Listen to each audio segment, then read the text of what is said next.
Welcome back to the next chapter in the Rigel Black Chronicles, The Ambiguous Artifice.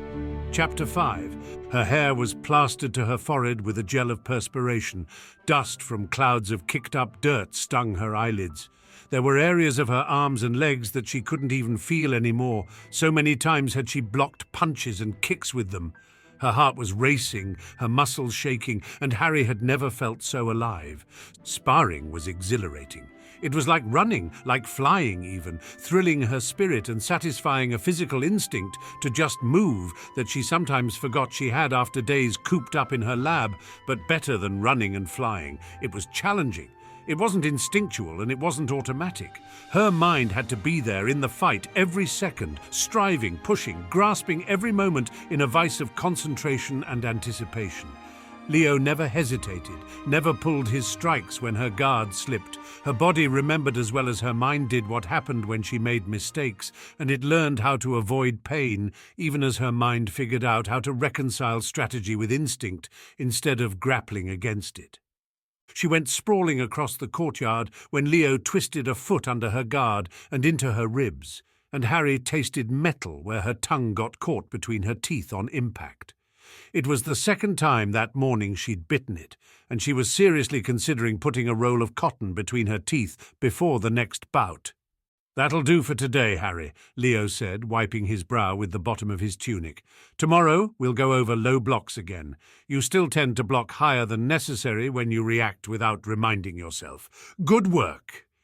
Harry put her fist over her heart in a tired salute to her teacher, then bent over to stretch out her back muscles by reaching toward the dirt and arching. Her flexibility wasn't anything impressive, but she was slowly working her way toward limber. She turned her mind over the spar, mentally freezing certain moments and acknowledging that Leo was right about the way she blocked. She held her hands high on her chest more often than not, even when the blow was toward her center. Leo was right to correct her, not least because most boys tended toward just the opposite habit, blocking lower than necessary on a purely instinctual basis. Still, Harry felt her mistake was understandable if one considered how sensitive the upper part of her chest was these days. Understandable, but undeniably correctable. Correct it she would. Her body was growing up that summer, Harry thought ruefully. It wasn't visible thanks to the modified polyjuice, which only showed the androgynous body she'd assumed, but Harry felt phantom pain where the changes of her real, presumably more feminine body would be happening if the potion wasn't suppressing them.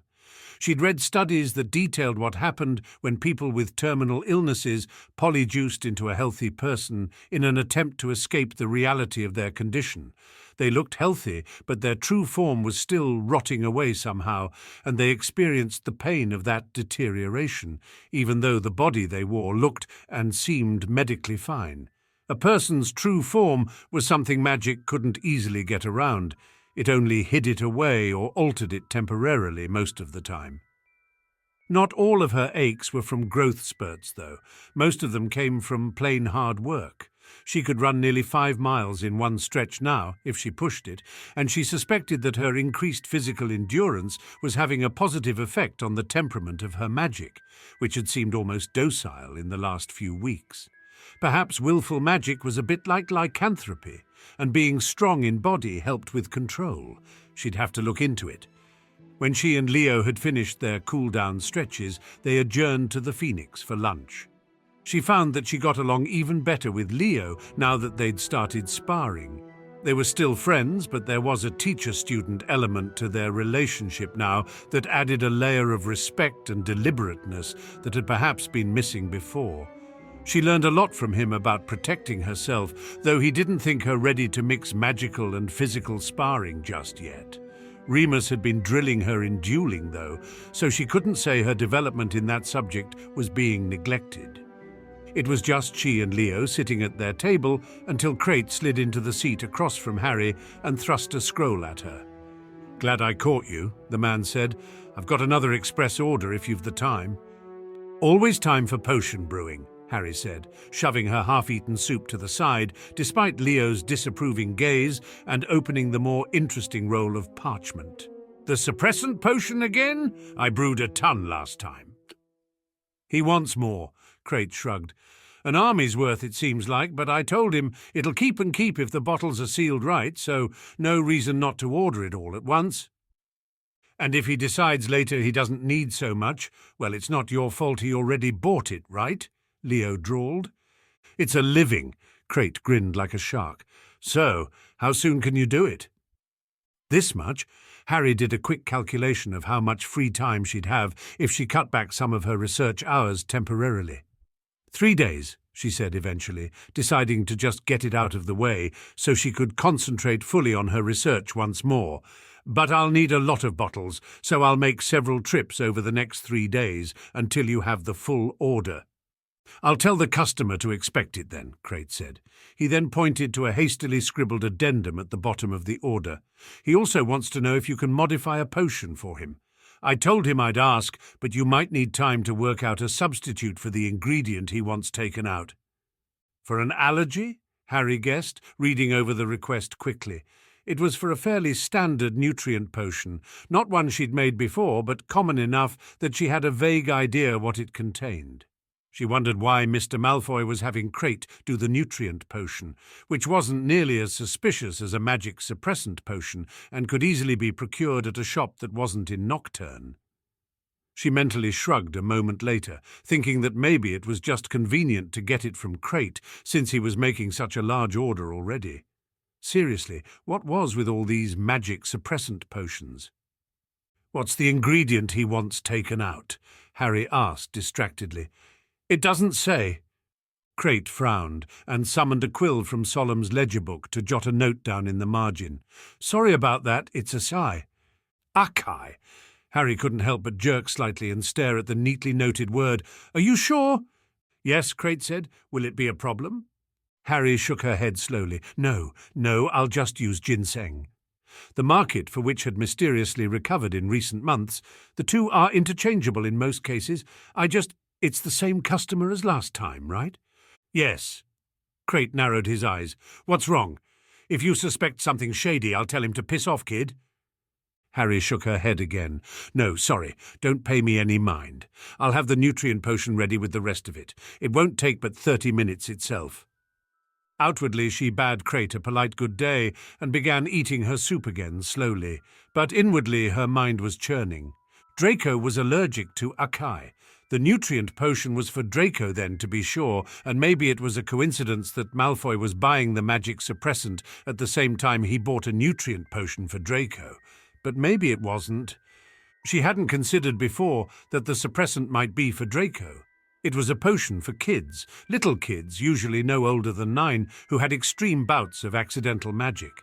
Harry had taken a similar one herself once, when she was 7, and she couldn't remember much, but her parents never gave it to her again, so she assumed it hadn't worked very well. It wasn't a strong suppressant, just enough that if the one taking it wasn't actively trying to use magic, the potion would keep the person's magic from being expressed accidentally. Harry wasn't sure what would happen if a wizard capable of voluntary magic, like Draco, took the suppressant. It probably wouldn't stop him from doing magic if he really wanted to. So it was very unlikely that Malfoy Sr. meant to give the potion to his son, even in such large quantities. An increased dose of this potion did nothing to increase effectiveness after all. Still, Harry's brain niggled at her, and a few minutes later she recalled the Potentialis potion she'd given Draco for his birthday. His 13th birthday, when young wizards were known to sometimes come into unexpected magical gifts. Could it be that Draco had come into a gift, one he couldn't control? The odds were astronomically low. The potion almost never revealed anything other than a wizard's basic strengths and weaknesses. If a child inherited a magical gift, chances were that it would manifest naturally by the time he was 13, like Harry's Parseltongue had. It could be that the potion had revealed a power Draco hadn't known he possessed, but if its passive effects were enough to need a suppressant to control, then the potion hadn't just pointed out an existing gift, but rather activated a dormant one. Draco would have to have some phenomenally strong recessive magic for that to occur. It simply wasn't likely. Harry shook her head. She would ask Draco when she saw him on the train back to Hogwarts, but for now she wouldn't worry. After all, Draco didn't have her luck with fate. The chances of him exhibiting a long-buried trait just because of a potion she gave him were virtually non-existent. She pushed the traitorous little thought that Draco might be a target of fate, because he was her friend, right out of her mind. "No need to get a big head," Harry scolded herself. "Not everything is about you." Harry stopped by Mr. Tate's apothecary on her way home from the Phoenix, needing to grab a few ingredients she was running low on, and peered around the familiar shop as she slipped quietly in the door. Mr. Tate was at the counter, his curly hair escaping the confines of its tie as he rang up, "Calum Lestrange." She held in a sigh. It wasn't enough that she passed him in the guild hallways several times a week. Why did she have to see him at the apothecary too? She tried to step into the aisles of ingredients before she was spotted, but Mr. Tate glanced up and paused in his measuring and calculating to call jovially across the shop. "There's my favourite customer. How's brewing lately, Miss Potter?" Lestrange turned at the counter to glare at her, and Harry ignored him as best she could.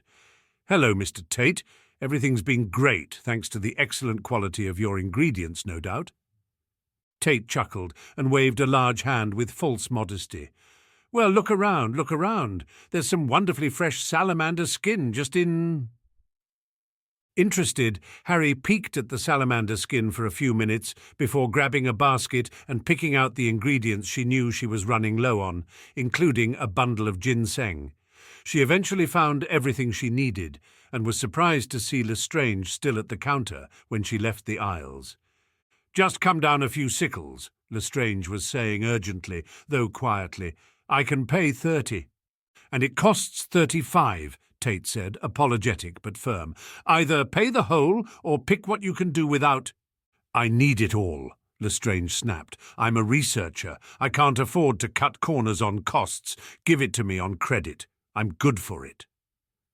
Harry wondered why he didn't use the guild's research allowance to pay for ingredients, but then realized he'd probably spent it all. Aconite's alleviation was not cheap to brew, and the allowance only stretched so far. Harry herself had spent her internship's allowance in the first few weeks of experimenting with Master Thompson. "I'm sorry, sir, but I can't extend credit to everyone who comes in here and can't pay." Tate shook his head. Harry waged a fierce internal debate, one side pleading to let Lestrange go stuff himself, and the other reluctantly suggesting a nobler course of action. Her newfound determination to treat Lestrange solely in terms of his brewing abilities stepped in, and she couldn't keep quiet. "I know him, Mr. Tate. He's good for the credit." Lestrange whirled. "I don't need your charity, half-blood. Mind your own." "Now, that's no way to speak to a nice young lady like Miss Potter," Tate reproved. "It's all right, Mr. Tate," Harry said quietly, even as her brain railed at her with mental "I told you so's" for helping the ungrateful git. "Mr. Lestrange likes to poke fun at my parentage when he feels embarrassed. It's sort of an inside joke between the two of us." "Stop interfering," Lestrange hissed. "No need to be so proud, Calum," Harry said, smirking slightly. "Mr. Tate, you really should extend him the credit. He's doing research for the Potions Guild. I'm sure one day, when he's a famous brewer, he won't forget which apothecary showed him a kindness." Mr. Tate coughed uncomfortably, but did ring the purchases up at 30 sickles. Lestrange took them with ill grace, but his sneer was missing some of its usual heat as he left the shop. "Tough nut, that one," Tate said, huffing as Harry piled her items onto the counter. She shrugged. "He's a bit unpleasant, but not a half-bad brewer." "And that's all that matters to you, I suppose," Tate chuckled. He added everything up in short order.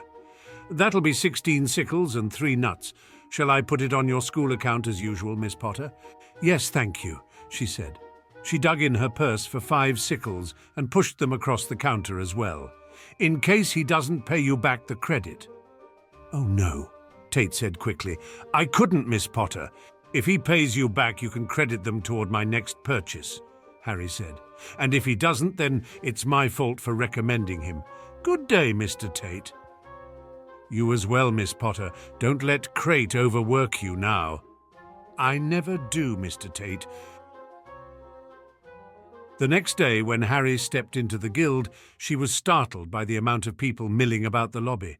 Upon closer inspection, all the strangers seemed to be reporters, armed with dicto-quills and pushy cameramen. Harry wondered what had happened to draw so much attention so early in the morning. Judging by the different languages some of the reporters were rapidly swapping confidences in, the news was big enough to garner international attention. Harry slipped around the multitudes and trotted down to Thompson's lab. When she walked in, Thompson looked up from reading what looked like one of the guild's journals, except she could see Professor Snape's striking features on the cover, and he hadn't been on the cover of a journal in several years. Was Thompson reading back issues for research? Unless— "Is that it?" Harry asked, suddenly excited. "Master Snape's breakthrough on the wolfsbane?" "Just published this morning," Thompson said, grinning a bit. "Special edition and everything." Harry eyed the periodical longingly. Special edition bulletins were only printed for the biggest of potion breakthroughs. She wondered if Thompson would mind if she read over his shoulder, then wondered if she could take the morning off of research to hunt down a copy for herself. Seeing Harry's torn expression, Thompson laughed and held the journal toward her. "Go on, then. I've read it twice already. Brilliant stuff." "It's Snape. Of course it's brilliant," Harry said distractedly, holding the thin magazine like it was made of fairy wings. She groped blindly for a chair to sit, her eyes already scanning the front page. "Taming the Wolf," the headline of the edition read. Harry snorted at the melodramatic title and skimmed down to where Snape's actual article title was quoted. "Argument for a new modification of the wolfsbane potion," it was called. That sounded more like Snape, clear and informative. She settled in to read and noted with no small amount of pleasure that some of the information in the article she already knew from working on aconite alleviation with Snape those months ago. The article essentially outlined the methods and results of Snape's prolonged experimentation with both aconite alleviation and wolfsbane itself. It detailed the exact effect each proposed change in the recipe would produce and concluded with an analysis of the modification's usefulness and viability. Some of the modifications called for more expensive ingredients, but that was balanced by the decreased amount of imbued magic necessary to bond the potion in the final stages, so cost-wise the improved version was approximate to the original. Snape had managed to reduce the brewing time by a full 15 minutes and provided several alternate instructions for ingredient preparation. Harry was especially interested to find out why heating the fire slugs before mashing them resulted in significantly higher potency in the final product. More important than the aesthetic improvements, though, were the effects the modified potion would have once ingested. According to Snape, his version of the potion, if taken before the sun set on the first night of the full moon, would remain potent for all 3 nights of potential transformation. Such a thing was unimaginable before, but Snape had essentially decreased the probability of a werewolf forgetting his potion during the full moon by 2/3. Instead of remembering to take it 3 nights in a row and paying for 3 doses of the potion, the werewolf would only need it once a month. That wasn't even the best of it. In addition to only needing to be taken once a month, the modified recipe lessened the pain of transformations by an average of 60%, and in the few trials performed thus far, resulted in significantly decreased reports of tiredness, nausea, and irritability in the days following the transformation as well. Snape had used the full moon to his advantage, incorporating ingredients that were influenced by its cycle, meaning that they activated when the full moon rose and deactivated when it set. It made the side effects of taking wolfsbane stronger during the night and weaker during the day. There were drawbacks, of course, which Snape detailed carefully toward the end of his report. The modified potion acted as a sedative on the transformed wolf. While the human was unaffected during the day, the wolf became extremely docile and sleepy once transformed. While this would seem like an advantage to many, docile werewolves meant fewer attacks, surely, Snape cautioned potential drinkers to secure their resting place carefully before transforming, as the werewolf's ability to defend itself if threatened would be drastically reduced. Even with the minor drawbacks, the new modifications were more than Harry had expected, more than anyone could have anticipated. Snape had single-handedly changed the way werewolves would manage their illness. A once-a-month potion was the same way most women handled the effects of their menstrual cycles, and from the sound of things, the werewolf transformation under this potion wouldn't be much more painful or tiring than severe lower abdominal cramps could sometimes be. It would still be a struggle for some to afford it, but with the monthly cost a third of what it had been, the new recipe would go a long way toward helping those who had never had reliable access to it before. On the last page, the new wolfsbane recipe was detailed in all its complex glory. Harry had to sternly remind herself, as she read it, that she had promised Professor Snape she wouldn't attempt to brew wolfsbane without a licensed master to assist her. Her fingers itched to gather the listed ingredients and find out right now how difficult this new recipe was, but she forced herself to calm her excitement and reread the entire recipe twice so that she would remember most of the major modifications. She couldn't wait to get back to Hogwarts and discuss it with her mentor. She was about to put the article down when a footnote on the very last page caught her eye. She read it with growing disbelief and then read it again, just in case she'd been hallucinating. Credit for the timely release of this modification must be given in part to my occasional assistant, Arcturus Rigel Black. Severus Snape had mentioned her in his breakthrough article on New Wolfsbane. Master Snape, the greatest potions master in England and possibly the world, had given her partial credit for his success. It might say Archie's name, and it might only be a footnote, but it was there in black and white, and she would always know what it meant. Even if nothing else came of her years of study at Hogwarts, even if everything fell to ruin and her reputation as a potioneer was forever tarnished by a discovered deception, no matter what, she'd still have this feeling of complete perfection. "You look awfully pleased," Thompson said. "Are you secretly a werewolf or something?" Harry shook her head, but couldn't suppress the smile on her face. "This is an astonishing accomplishment, that's all. Every academic in the world should be pleased today." She went to hand the periodical back to Thompson, but he waved a hand. "Keep it! They'll be sold out most places by now. And you collect them, don't you?" Harry blinked. "How did you know?" Thompson favoured her with a bland look. "All aspiring masters collect the guild's journals. I had quite a collection myself until I gained complete access to the guild's archives and had no need to hoard second-hand copies of ancient articles any longer." Harry smiled a bit embarrassedly, but didn't hesitate to tuck the special edition safely away in her bag. It had her name in it, sort of. She'd probably frame it after she made Archie read it, of course. If he was getting credit for being part of the process, she'd have to make sure he understood all the pertinent parts of the modification, in case anyone else noticed the footnote and asked him about it. Although she had drilled Archie on the wolfsbane potion for over an hour that afternoon, neither of them was expecting the subject to come up as quickly as it did. Lily brought a copy of the article home from work with her, however, and pointed out the footnote with obvious curiosity and puzzlement over dinner.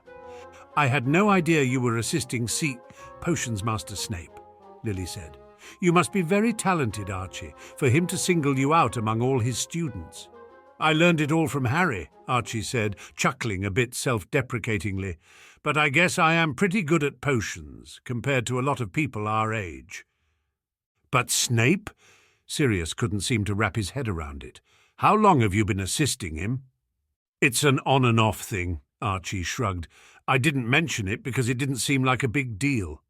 "He mentions you by name in a high-profile publication," Lily protested. "That sort of press is hard for a journeyman to get. For a Hogwarts student to receive the honour, it sort of is a big deal, Archie." "Why would Snape make you his assistant?" James blurted out. Remus shot his friend a slightly admonishing glance and said, "What James means is that Professor Snape must have passed over a lot of older students in favour of your assistance.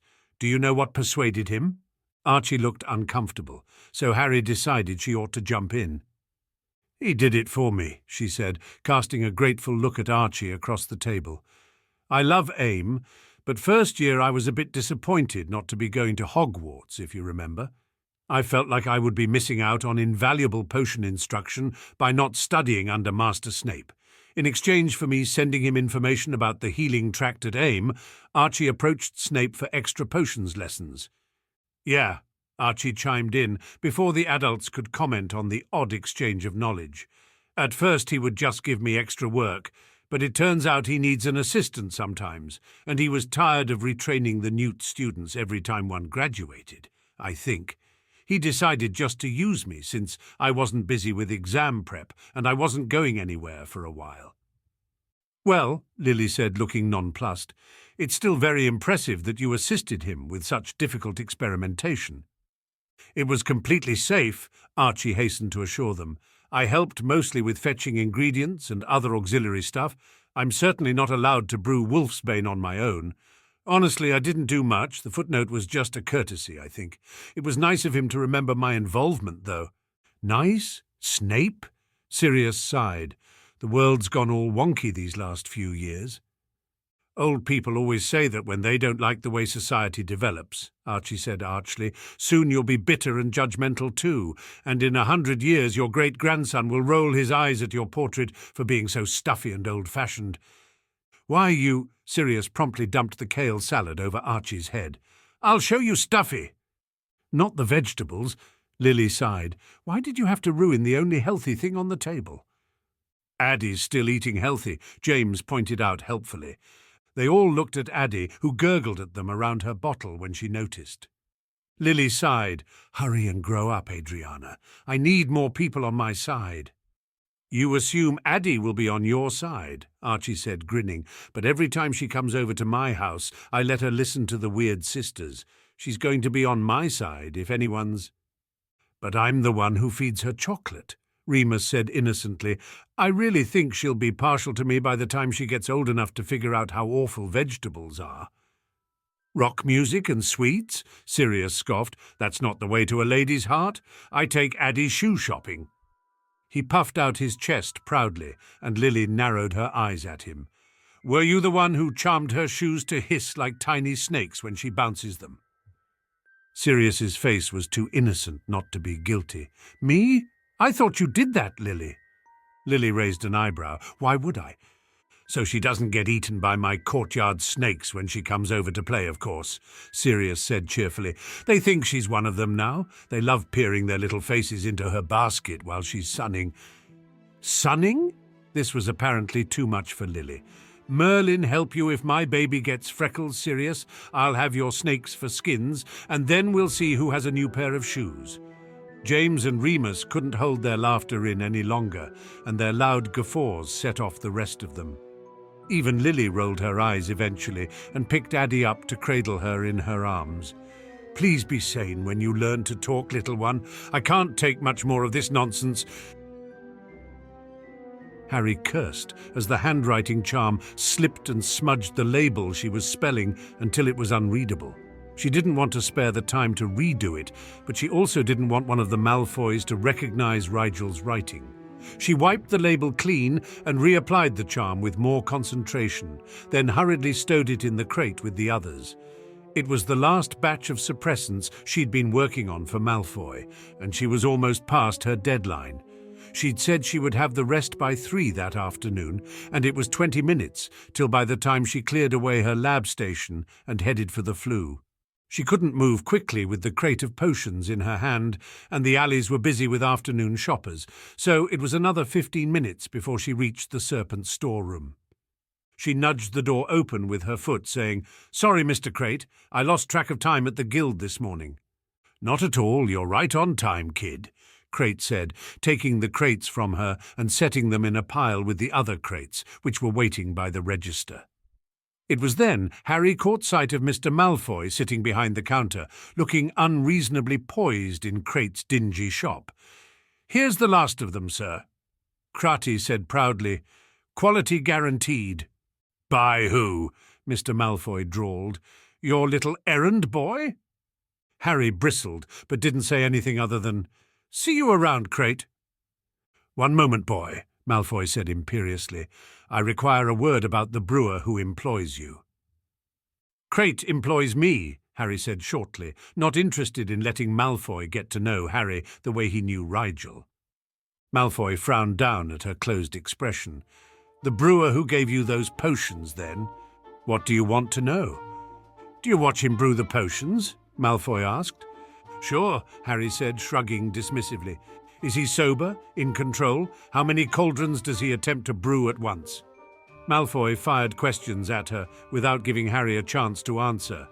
"Are the ingredients fresh? Stored properly?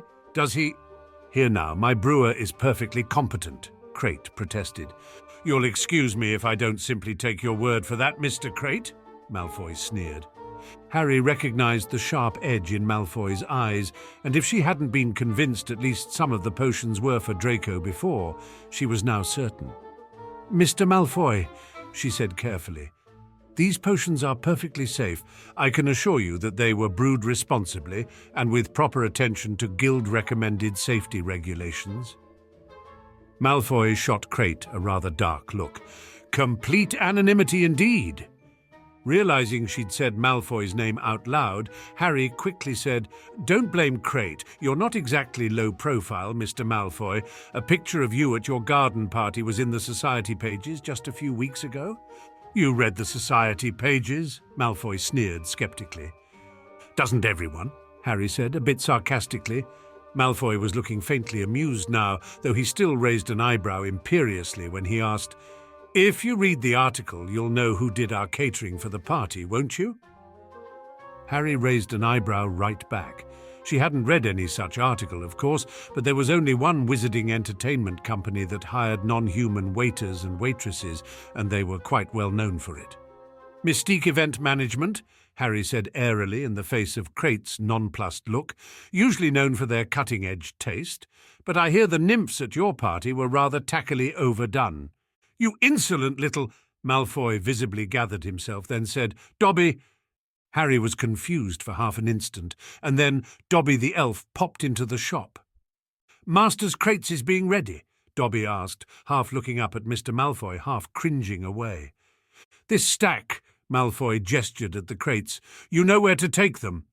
Dobby bowed hastily, and with a snap of his fingers, he and the crates both vanished.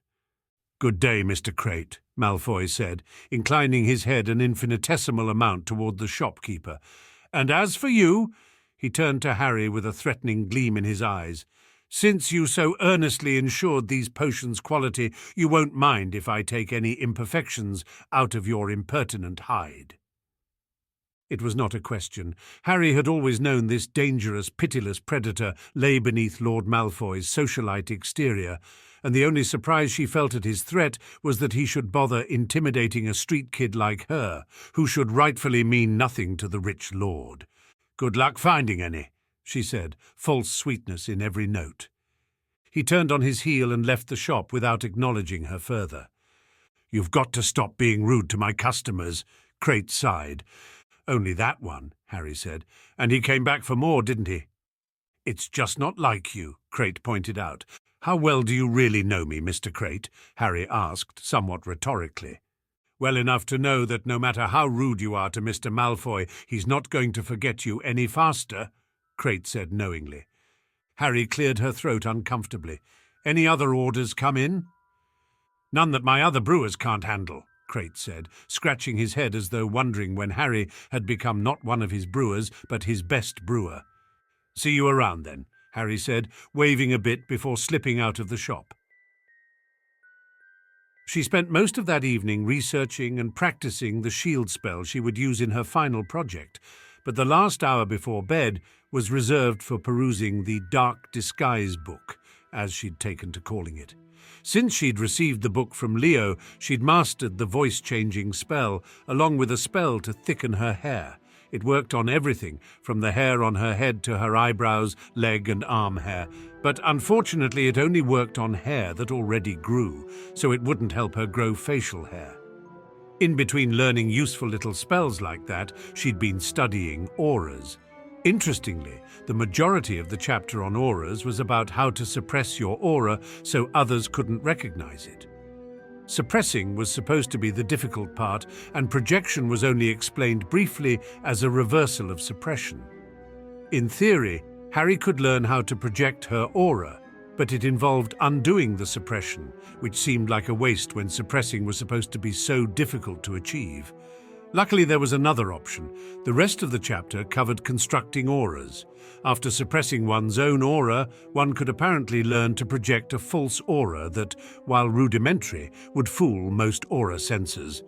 The Dark Disguise book helpfully broke down the process mentally, and while much of the explanation seemed overly metaphorical, Harry could see how it might work. It wasn't something she'd thought to try, but it made a certain amount of sense. It would require meditation, and she wouldn't know if it worked unless she found someone who could read auras to test it against, but it was definitely doable. "Miss," Remus said, flicking his wand to send another disc into the air. Harry took aim and shot a stunner at it. The disc sailed gracefully through the air like a swan, and the stunner impacted against the wall behind it with a sad little fizzle. "Miss," Remus commented cheerfully, sending another disc flying. "I can tell when I miss," Harry huffed, taking aim again and watching the disc serenely reflect the light of the stunner as it passed. "But you can't talk and shoot at the same time, apparently," Remus said, flicking up another disc. "I can't shoot regardless," Harry said, missing once again. "You're overthinking it," Remus said. "I really don't think I am," Harry said wryly. "Take aim, shoot. Not that complicated a concept, really. The discs were just so small, and the jet of light coming out of her wand was even smaller. It wasn't exactly like aiming bludgers at people-sized targets, more like aiming a needle at a poker chip." "I suppose you could take a step forward," Remus said, faux generousness oozing from his amused expression. Harry was too much a Slytherin to turn her nose up at the handicap, so she took a step forward and tried a few more times. All misses. "I think that one was closer," Remus said supportively. "I think you're making fun of me," Harry said, raising an eyebrow as Remus simply flicked another disc into the air. Harry tracked its arc the way she might predict a bludger's movements. She'd watched enough discs fly across the room by now that she had a pretty good idea of their speed and weight, even though she'd never picked one up. When she was fairly sure where it would start descending, she shot 3 stunners in a row. The first 2 missed, but the third one was timed just right. The disc turned green and dropped to the floor. Harry smirked and Remus sighed. "That's cheating." "If it was an enemy, he'd be down for the count," Harry said. "How is it cheating if I win?" "What do they teach you in America?" Remus muttered. He looked down at the discs and shrugged. "All right, try this on for size, my little opportunist." He flicked 3 discs into the air, and although Harry fired as fast as she could, she only knocked one out of the air. "So it seems a 33% success rate is only a problem when there are multiple enemies," Remus said thoughtfully. He shrugged artfully. "Ah, well, that probably won't happen." Harry sighed. "Point taken. Let it fly, Remus." Remus launched another one, and practice went on. After aiming, practice was dodging practice, and then they cooled down with a couple bottles of water. "Thanks for the practice, Remus," Harry said. "You don't have to thank me every time," Remus said, smiling. "You're a good student." "You're a good teacher," Harry said honestly. Remus looked hesitant for a moment, then said, "You really think so?" "Of course," Harry said, surprised that he was uncertain. "You know exactly how to make the lesson stick without frustrating me or getting frustrated yourself." Remus's smile widened. "And you know exactly what to say to people. You get that from your mum, I guess?" Harry smiled. It seemed like any time someone recognized something good in her, they inevitably suggested she'd gotten it from one of her parents. Even at school, she heard teachers wondering whether it was Sirius or Diana who contributed to Rigel's talent for transfiguration or polite disposition, as if children didn't have any light of their own, only reflecting their parents' rays. "I've been offered a job," Remus said suddenly. Harry looked over at him with interest. "A paying job? Is it an independent company?" The ministry had laws against employing dark creatures, but there were some corporations that got special dispensations, provided they didn't employ them the week of the full moon. "Something like that," Remus said. He looked hesitatingly at Harry from the corner of his eye. "It's Hogwarts, actually." Harry couldn't stop the jerk she made in surprise, and to her dismay, Remus misinterpreted it immediately. "I know how badly you wanted to go when you were younger. I don't want you to feel like I'm rubbing it in, or—" "Remus," Harry said quickly, "don't. I'm not. I'm happy for you, Remus. I'm amazed, actually. How did this happen?" Remus ran a hand through his hair and shrugged. "The new Wolfsbane. If it does all Snape says it does, Dumbledore feels there's no reason not to hire me." "Is the Ministry reconsidering the anti-werewolf laws because of Snape's potion?" Harry asked excitedly. "Not yet," Remus said, "but Dumbledore controls personnel at Hogwarts, so they can't stop him unless I give them a reason to." Harry's eyes widened. "Remus, this is huge. I mean, this is landmark. The first high-profile werewolf hiring in a decade, a live test of Snape's new recipe. If nothing goes wrong, it will show everyone how ridiculous the prejudices against werewolves are." "If nothing goes wrong," Remus said bitterly, "and if something does, it could ruin the pro-werewolf campaigns for years to come." "You have to try," Harry said, gazing worriedly at her pseudo-uncle. "I do, don't I?" Remus sighed. Harry leaned her head on Remus's shoulder, ignoring the sweat. "You'll make a brilliant teacher, Remus. Nothing will go wrong." She would be there to make sure of it somehow. Remus huffed out a laugh. "I hope Archie feels the same. I haven't told him I'll be coming to Hogwarts yet." "I'm sure he'll be as excited for you as I am," Harry said. "Excited?" Remus sounded skeptical. "I can't think of many teenagers who'd be excited their uncle was going to be tagging along to their boarding school." "Archie isn't like that," Harry said automatically, the rest of her mind busy catching up to what a huge problem it was going to be for the ruse if Remus came to Hogwarts. "You're right," Remus said, bucking up again. "You're always right, Harry. I'll tell everyone tonight at dinner." He did. Archie spouted effusively about how great it would be to have a real marauder back at Hogwarts to witness his work, all the while shooting discreetly panicking looks in Harry's direction. Harry eyed him steadily over her peas and silently conveyed calm acceptance. This was unforeseen, she told him with her eyes, but not unmanageable. Archie settled down and managed to keep the conversation lively until they were both excused from the table. They met up in Harry's room, and Archie rolled his eyes as he moved several stacks of books off one side of the bed so they could both sit. "Where do you sleep?" Archie asked playfully. "On the other side," Harry said.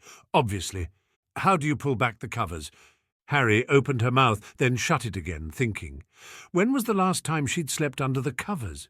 She was so excited at the prospect at the beginning of the summer, but sometime over the last few weeks she just stopped. "I don't," she said eventually. "Got used to sleeping on the spread, I guess." "That's sad," Archie commented. "What's sad is your acting abilities, cousin," Harry said. "I think Sirius noticed you had mixed feelings down there." Archie shrugged uncomfortably. "I'll play up the forlorn prankster angle.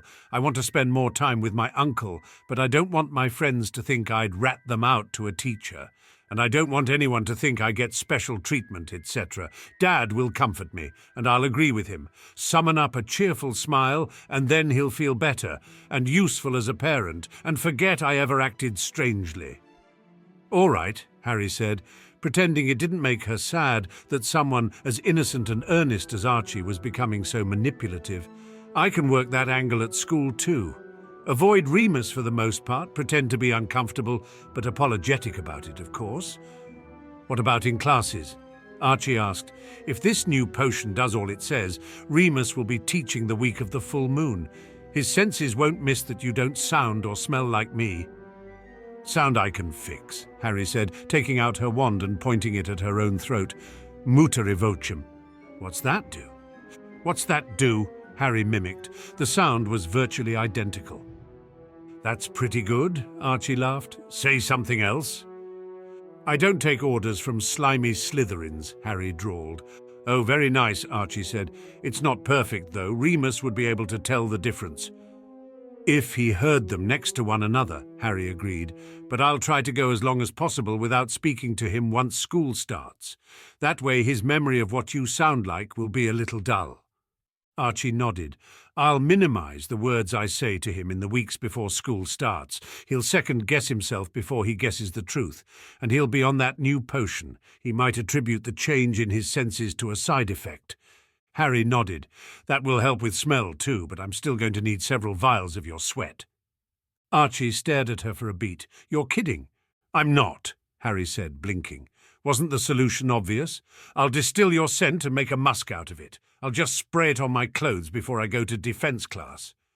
You're going to make a perfume out of my body odor. Archie looked torn between laughing and gagging. Have any better ideas? Harry asked. Well, no, Archie said, but do you have to make me the smelly kid? It's only one class, Harry said exasperatedly, and it probably won't be strong enough for anyone but a werewolf to smell. Won't Remus wonder why you're so sweaty? Archie asked, clearly not thrilled with the idea. I'm going through puberty, Harry said sweetly. A growing boy? It's not my fault my hormones are out of control. Okay, just stop. Archie stuck out his tongue, then let his face relax tiredly. So you really think this is going to work? If it doesn't, we'll need to start collecting blackmail material on Remus, Harry said, a slight smirk on her face. I can't tell if you're joking, Archie said, and that worries me. Me too, Archie, Harry said, no longer smiling. Me too. When Harry walked into the guild library, her fellow interns were both already there, feverishly paging through various manuals and journals, searching for theories and experiments that would lace their work with the credible tint of authority.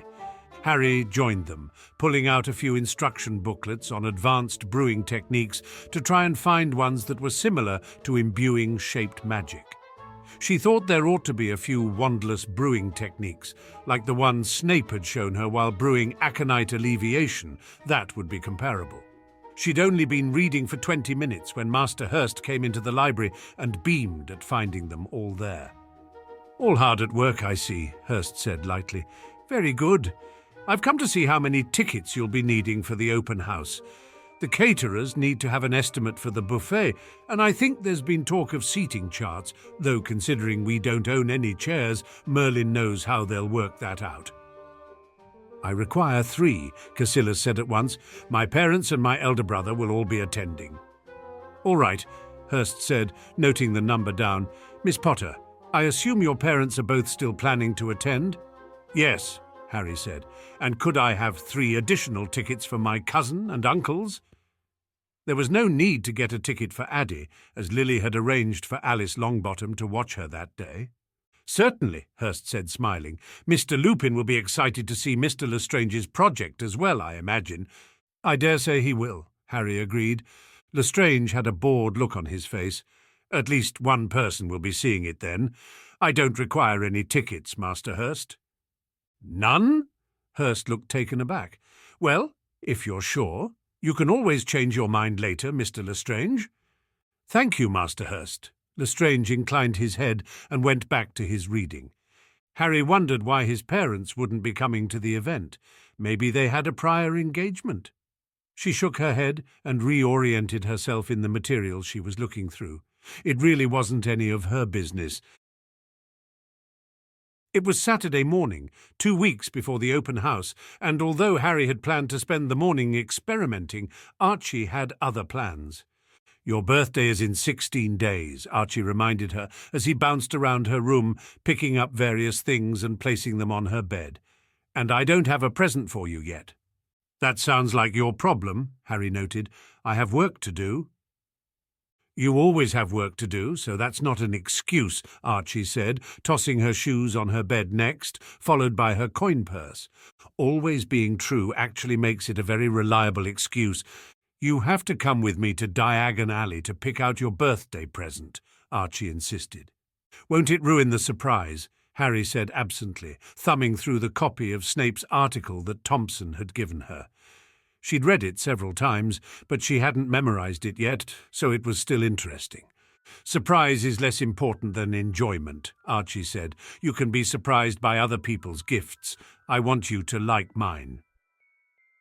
Harry raised an eyebrow and thought it over. If I have to pick out mine, you have to pick your birthday present too. Deal, Archie said, grinning. Now put your ugly shoes on and let's go. They're serviceable, Harry said, pulling on her fireproof, acid-proof, waterproof boots. They're inappropriate for summer, Archie said, but it's your feet that have to suffer. Anti-sweating charms, Harry said. Too much information, Archie drawled. They told their parents where they were headed, or rather Archie told them, and Harry didn't protest, and emerged from the leaky cauldron flue into a veritable herd of people, milling around the pub. What a crowd, Archie said, tugging Harry along toward the alleys. Is it always like this on Saturdays? No, Harry said, frowning. There must be some kind of event going on. You think Lockhart's signing books again? Archie wagged his eyebrows. If he is, you won't be getting a book for your birthday? Harry said, wrinkling her nose at the thought of wading through people to get to the shelves. Who wants books for their birthday? Archie asked incredulously. Harry raised an eyebrow. Oh no, Archie shook his head. You're getting something fun this year, and don't say learning is fun or something like that. Let's get your present first then, Harry said. It'll give me time to come up with something. Quality Quidditch it is, Archie grinned. Come on. He led her through the throngs of people, as though she didn't walk through the alley every day. She could probably find all the shops on the alley blindfolded by now. They slipped into the shop, but the press of bodies inside made it even harder to maneuver. Is there a sale? Archie wondered, looking around. I don't see any signs. Harry shrugged. I'm not sure what's going on, but let's find something quickly. I already know what I want, Archie grinned. Check this out, Harry. He moved over to a brightly lit display where a sleek new broom model was proudly advertised as the fastest on the market. Harry looked it over, impressed by the stats quoted on a plaque at the base. The Firebolt, she said curiously. This is new. Just released, Archie said. I hear it's going to be the official broom of the World Cup. That's not until next year, Harry said. It's that advanced. Archie nodded. Nothing's going to top it in at least 2 years. They've got patents for miles on the spellwork designs. It's beautiful, Arch, Harry said softly, but I don't think I can afford one for you. Archie laughed. You're not buying me a broom, Harry. I asked Dad for it anyway. Of course you did, Harry smiled. What do you want from me then? Archie pulled a bright yellow piece of paper from behind his back and handed it to her somewhat bashfully. A subscription form, Harry said, reading it over. It's for a year's subscription to Quidditch Weekly, Archie said excitedly. See, if you fill it out with all your schooling information, it'll come to me at AIM all year. Harry smiled. Clever. What will I say when our parents ask what I got you? A subscription for myself? Archie laughed. Yeah, you always were the selfish one. Careful, Harry said archly, or I'll sign up for a subscription to Witch Weekly as well. I'd just say I got it for Hermione, and she'd sigh over my misguided, well-meaning generosity, Archie said, unrepentant. Give it here, Harry said, shaking her head with amusement. Do you have a quill? There's one at the front desk, Archie said, craning his neck to see over the heads of those around them. You can fill it out while you pay. Let's get in line then, Harry said, and get out of this madhouse. They wove through the crowd and were almost at the registers when Harry heard someone saying, Rigel! Rigel! over the noise around them. She froze for half a second, then said, Archie, get out of here. What? Archie said, no, I can wait with you. Archie, someone who knows Rigel is here, Harry said. You have to go. Can't we just switch places? Archie said, alarmed. I'll be you and... Our eyes are the wrong colour, Harry hissed. Make for the door. I'll meet you at Fortescue's when I'm done here. Okay, Archie shot her a worried look before he melted into the crowd and disappeared. Harry kept her face impassive, shifting in a show of casual impatience as she shuffled forward in line, even as she heard Rigel more pressingly behind her. Rigel? The last came with a hand on her shoulder. Harry affected a start of surprise as she glanced over her shoulder with a politely inquiring expression. Yes? Theo's face blinked at her as he took a step back. Sorry, I think you look like someone I know. Oh? Harry let her face relax into a smile. That's the second time someone said that this week, actually. You mistook me for my cousin Rigel, didn't you? I did. Theo's expression melted with relief. Thought I was crazy, but you do look like him. Yes, it's uncanny, I'm told, Harry said, adding in a low laugh for good measure. So, Theo said embarrassedly, I'm Theodore Knott, a friend of Rigel's at school. He's talked about you, Harry said, still smiling in a friendly way Rigel wouldn't usually bother with. You room with him, right? Yes, that's right. He trailed off, looking a bit uncertain. Harry Potter. Harry offered her hand for him to shake. He looked at it for a moment. Potter. Harry offered her best self-deprecating grin. I know, I don't look like a girl. It's the hair, I think. Not at all, Theo said, clasping her hand gently. Very pleased to meet you, Heiress Potter. Just Harry, Harry said with an artless shrug. She thought she was doing rather well at portraying a relaxed, confident girl who wouldn't remind anyone too much of Rigel's reserved, stiflingly polite manner. Then call me Theo, Theo said, moving up with her as the line crawled forward. Forgive me for saying so, but I didn't think your family supported the SOW party. What? Harry tilted her head curiously. Why would you think they did? Theo looked incredulous, then tossed his head in a gesture that encompassed the crowd milling around them. This is an SOW fundraising event. Why did you think all these people were here? Harry blinked. Oh, I just figured Lockhart was doing another book signing. Theo laughed. Really? You know we had him at Hogwarts last year. Utter idiot. No kidding, Harry said. So what's the event? Is there a booth somewhere? Theo grinned at her. A booth? Funny, Lord Riddle's arranged it so that a percentage of all the sales in Diagon Alley today go toward the party's campaign fund. What kind of incentives do the shopkeepers get for participating? Harry asked, intrigued. I'm not sure, Theo shrugged. Probably guarantees that the party members will advertise their services or something to that effect, plus a lot more business than they'd get otherwise. Interesting fundraising strategy, Harry said. Does it only apply to Diagon Alley, or are Nocturne and the lower alleys participating as well? Theo raised an eyebrow. Why? Going to take your business to Nocturne if it's not participating? Harry laughed a little. I doubt my paltry patronage will make much of a difference in the party's proceeds today. I just wondered if I should expect large crowds over there as well. Well, I think it's just Diagon, Theo said. He jerked his head a moment later, saying, Looks like you're up. It was nice to finally meet one of Rigel's friends, Harry said. Likewise, Theo said, inclining his head to the correct degree with an ironic grin. Enjoy your day. Try not to spend too much money. I'll do my best to resist the urge, Harry laughed easily, giving a little wave before hurrying over to the counter to pay for her subscription. She finished getting Archie's present squared away, and she surreptitiously glanced around the alley as she left the shop. She spotted a couple of Leo's folk hanging about, keeping an eye on the swarm of people, but didn't see Theo anywhere. Figuring it was safe, she made a beeline to the ice cream shop and spotted Archie at a corner table with his head down. She slipped into a seat across from him and sighed, That was too close, Archie. Archie grimaced. I know. What are the odds one of your friends was here at the same time as us? It's apparently a party fundraising event, Harry said. Oh, Archie glanced about. That explains why half the people here look too stuck up to shop in the alleys. Harry snorted. And it means there are probably other people here who know me.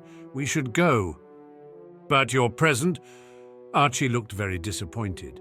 I really wanted to get you something good, and I know you won't have time next weekend because you'll be preparing for the presentation. Harry hesitated, not really wanting to take more time for shopping that day, but the look in Archie's eyes made her say, Why don't we flew to Hogsmeade? Archie brightened immediately. You mean it? If everyone supporting the party is here today, it's the perfect time to go, Harry said. I bet it'll be empty, Archie said excitedly. Great idea, Harry. Let's go. They moved quickly through the waves of bustling witches and wizards, and before long joined the queue for the outgoing flue. See you there, Archie said, tossing powder into the grate. 3 broomsticks. Harry stepped up to the clay jar, measuring out the necessary flue powder carefully. She tossed the powder into the flames, turning around so that she would be facing outward when she arrived. Just as she opened her mouth, she looked up, and her eyes caught those of Master Snape, who had just stepped out of the incoming flue beside her. 3 broomsticks, Harry managed to say through numb lips, and before Snape's eyes could do more than narrow at her, she was whisked away through space. She stumbled out of the flue like a drunkard, but Archie, who knew only too well how clumsily she flue-travelled, was there to catch her and drag her out of the pub. So I was thinking we could go to Zonko's, because you can always find something good there, and... Harry? What's wrong? Archie stopped watching. Nothing. Harry shook her head. I mean, Professor Snape walked into the pub just as I was fluing out. It was a close call. Archie paled. Too close. You haven't figured out the aura thing, have you? I'm working on it, Harry said. But no, not yet. Okay, Archie said. Well, the room was crowded. There's no way he recognized you. Right, Harry said. Okay, so Zonko's... They headed down the street, which was virtuously empty compared to Diagon. Zonko's was well stocked with fun new products for the school year coming up, and Archie had a blast, suggesting various things Harry might like for her birthday. How about this one? Archie said, holding up a handkerchief that would turn its user's nose blue. No one would fall for it, Harry said, smiling slyly. The black air with a handkerchief that wasn't monogrammed? Unlikely. Archie rolled his eyes. I'll give you that one, but I'll have you know that monogrammed handkerchiefs are very useful when you hand them out to crying girls as often as I do. I don't think Hermione is going to forget who gave her all those handkerchiefs, Harry teased. Archie sniffed. I give other girls handkerchiefs. Really? Harry affected a hurt expression. But you've never given me a handkerchief, Arch. You never cry, Archie pointed out. Plus, I have my own monogrammed handkerchiefs. Harry smirked. Archie laughed and picked up a different product. How about this one? It's called a teacher tracker. Looks useful, actually. Harry looked it over. The package contained 3 small black discs. They were all extremely thin and about the size of Harry's smallest fingernail. It says you put the disc on a teacher's robe and activate the sticking charm with the passcode in the box. That piece of paper in there is connected to the discs somehow, maybe a modified protean charm? Archie shrugged and kept reading. Once the sticking charm is activated, the map shows you where it is in relation to itself. So if you're holding the map, it will tell you how far and in what direction the teacher you stuck it to is. How would you stick it to a teacher without them noticing? Harry asked. They're small, but the teacher would see it eventually and just unstick it. Archie nodded. Yeah, I wouldn't use it for teachers, though. You could track your friends with it or your enemies. I have the Marauder's map for that at Hogwarts, Harry said. But it doesn't show everything, Archie said. If you'd gotten one of these on the Basilisk last year, you could have tracked it. Yes, Archie, why didn't I think of putting a tracking device on the Basilisk? Harry scoffed, then paused. Actually, it could be useful outside of Hogwarts. We could put one on Addie when she gets older. Planning on losing her? Archie asked. You never know, Harry said wryly, then a little more cheerfully. I could put one on Leo. If I put it on his shoes, it might take him weeks to figure it out. He's always popping up behind me. Let's see how he likes it. Archie grinned at her sidelong. You've been hanging out with this Leo bloke a lot. He's older than you, isn't he? A few years, yeah, Harry said, tucking the teacher tracker package under her arm. And pretty good looking, if I recall correctly, Archie said lightly. Not as good looking as you, Archie, Harry said, rolling her eyes as his lack of subtlety. Oh, come on, Archie wheedled. You leak him, don't you? He's my friend, Harry said dismissively. He's your boyfriend, Archie said. I have a lot of male friends, Harry said. Most of them don't know you're a girl, Archie returned.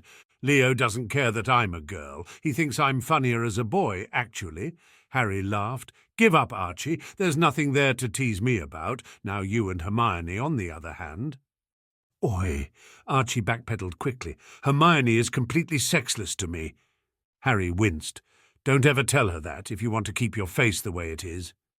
Archie blinked slowly. Yeah, maybe forget I said that. Sunday morning she ate a big breakfast, asked her parents not to disturb her until dinner, and settled into a comfortable position on her bed to meditate. It was time to get this aura thing straightened out. She entered her mindscape. It was odd how satisfying she found it that every time she came back it was just the way she'd left it, like her own private world that no one else had access to. She entered the hidden cave and wondered, as always, what she was going to do with the mannequin boy who just sat in one of the armchairs by the fire, waiting for a mental intruder who would hopefully never come. In the space room she got to work. She'd always sort of taken for granted the floating orbs that represented various aspects of her mind: memories, personality traits, ambitions, fears. All the occlumency books said every mind was different, and not to be surprised by what you found in your mindscape. She hadn't thought her ice mountain was odd, but the fact that when she'd found her mindscape, her mental manifestations of self, the orbs, were already inside the mountain was, according to the disguise book, very unusual. Most people started occlumency with their manifestations out in the open, and it took a lot of time and effort to gain the mental flexibility to develop safeguards for them. The process of hiding the manifestations behind a layer of mental defenses was in fact the art of suppressing one's aura. The reason Harry had never had an aura was because her manifestations naturally existed behind barriers. Through occlumency, Harry had simply elaborated on and complicated the defenses her mind had already unconsciously developed. Projecting the aura was apparently as simple as removing the protections on the mental manifestations one wanted to let project. Harry thought this would be a waste, however, since her mind was already fairly secure. It was also apparently very difficult to move pieces of your mind around, or to drastically change the landscape in order to shield them, so it would be easiest to simply leave the orbs where they were. That, and it felt wrong to even imagine exposing the bits of her mind like that after keeping them cloistered for so long. Instead, she could learn to construct an aura of her own design. She was in the space room to learn to identify all the important mental manifestations, so she could create her own fake manifestations and allow them to project the facets of her new aura. It was a tedious task, examining all the orbs of a decent size and trying to first figure out what they were. Then, if they were one of the facets, the book said most people could recognize in an aura, making a credible facsimile of the thing.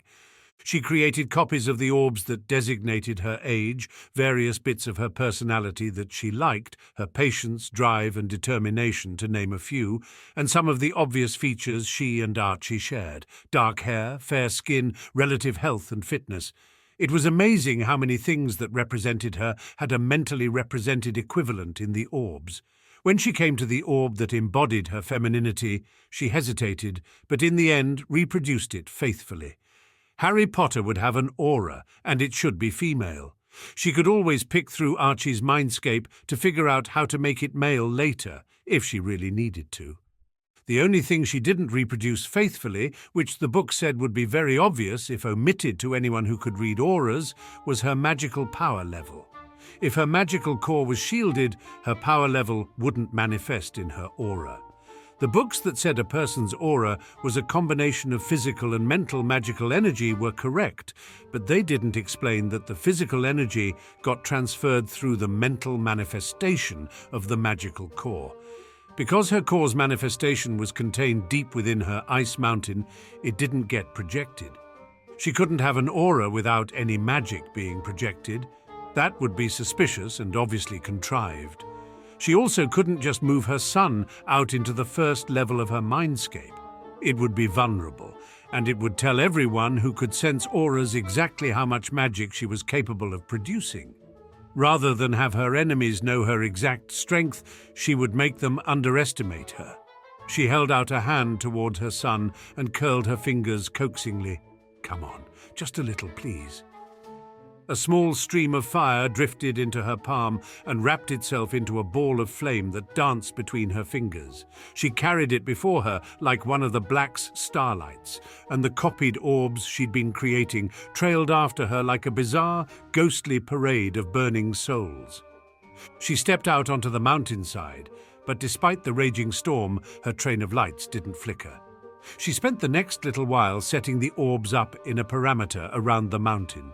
When she'd willed them all into the sky, they formed a circle around the mountain, but well away from the mists that enclosed the edges of her mind. With an effort of will, she set the false orbs in motion, orbiting the mountainside at a steady, almost mesmerizing pace. Alone with her handful of flames, she climbed the mountainside to the very top. At the summit, she shaped the rock upwards into a thin protrusion that ended in an upwards grasping claw. Amused at her own sense of drama, Harry deposited the small ball of flame into the clawed torchbearer and watched it rotate in place for a moment as though the magic were getting comfortable in its new home. As she waited to make sure it would stay, the flame settled, then slowly began to expand. By the time it seemed to be done expanding, it was a little bigger than Harry's head and could be seen no matter where she stood on the mountainside. Finally satisfied, Harry left her mindscape and woke to sweeping pins and needles throughout her limbs. She groaned and moved her body very, very slowly, blinking as she stretched her neck and back. She wandered downstairs, wondering what time it was. She was starving, so it must be almost dinner time. The house seemed unusually quiet until Harry realized that it must be so late that Addie was already asleep. The kitchen light was on, but the rest of the house was dark and still. "I guess I missed dinner," Harry said softly, padding through the kitchen toward the pantry. She half hoped that Lily had left something under a warming charm for her, but the counters were clear. Her mother probably assumed Harry could fend for herself, and she wasn't incorrect. It was the work of a minute to put together a peanut butter sandwich and a glass of milk. She shut the lights out on her way back upstairs and flopped on the bed, nudging aside the spines of books where they poked her in the side. She had trouble falling asleep, whether because her body had been essentially resting all day or because her mind was restless without exhaustion brought on by a day of hard work and research to distract it. 2 weeks until the open house. 2 weeks until she stood in front of everyone she'd ever respected and admired and tried to make them see why she was important, to convince them that someday she would be worthy of respect and admiration, even though she was a woman, even though she was 12 years old, even though she was trying to explain methodological theory that apparently didn't even exist. Harry groaned into her pillow and tried not to imagine all the things that could go wrong. 2 weeks until it was all over, at least. "Stop pacing," Thompson said, his eyes tracking her movements across the lab. "I can't," Harry said absently, mind racing and palms sweating. "You'll be fine," Thompson said, unusually reassuring. "Better than fine. Your project is going to blow them away. You just need to calm down." "What if no one gets it?" Harry asked. "What if the demonstration doesn't work?" "You don't think your potion works?" Thompson asked. "Of course it works," Harry scowled. "But what if—" "Miss Potter, sit down," Thompson snapped. Harry sat. "Thank you," she said. She was down in Thompson's lab because she couldn't bear to be up in the guild's event room, watching the assistants setting up chairs and twitching every time someone glanced at her presentation materials.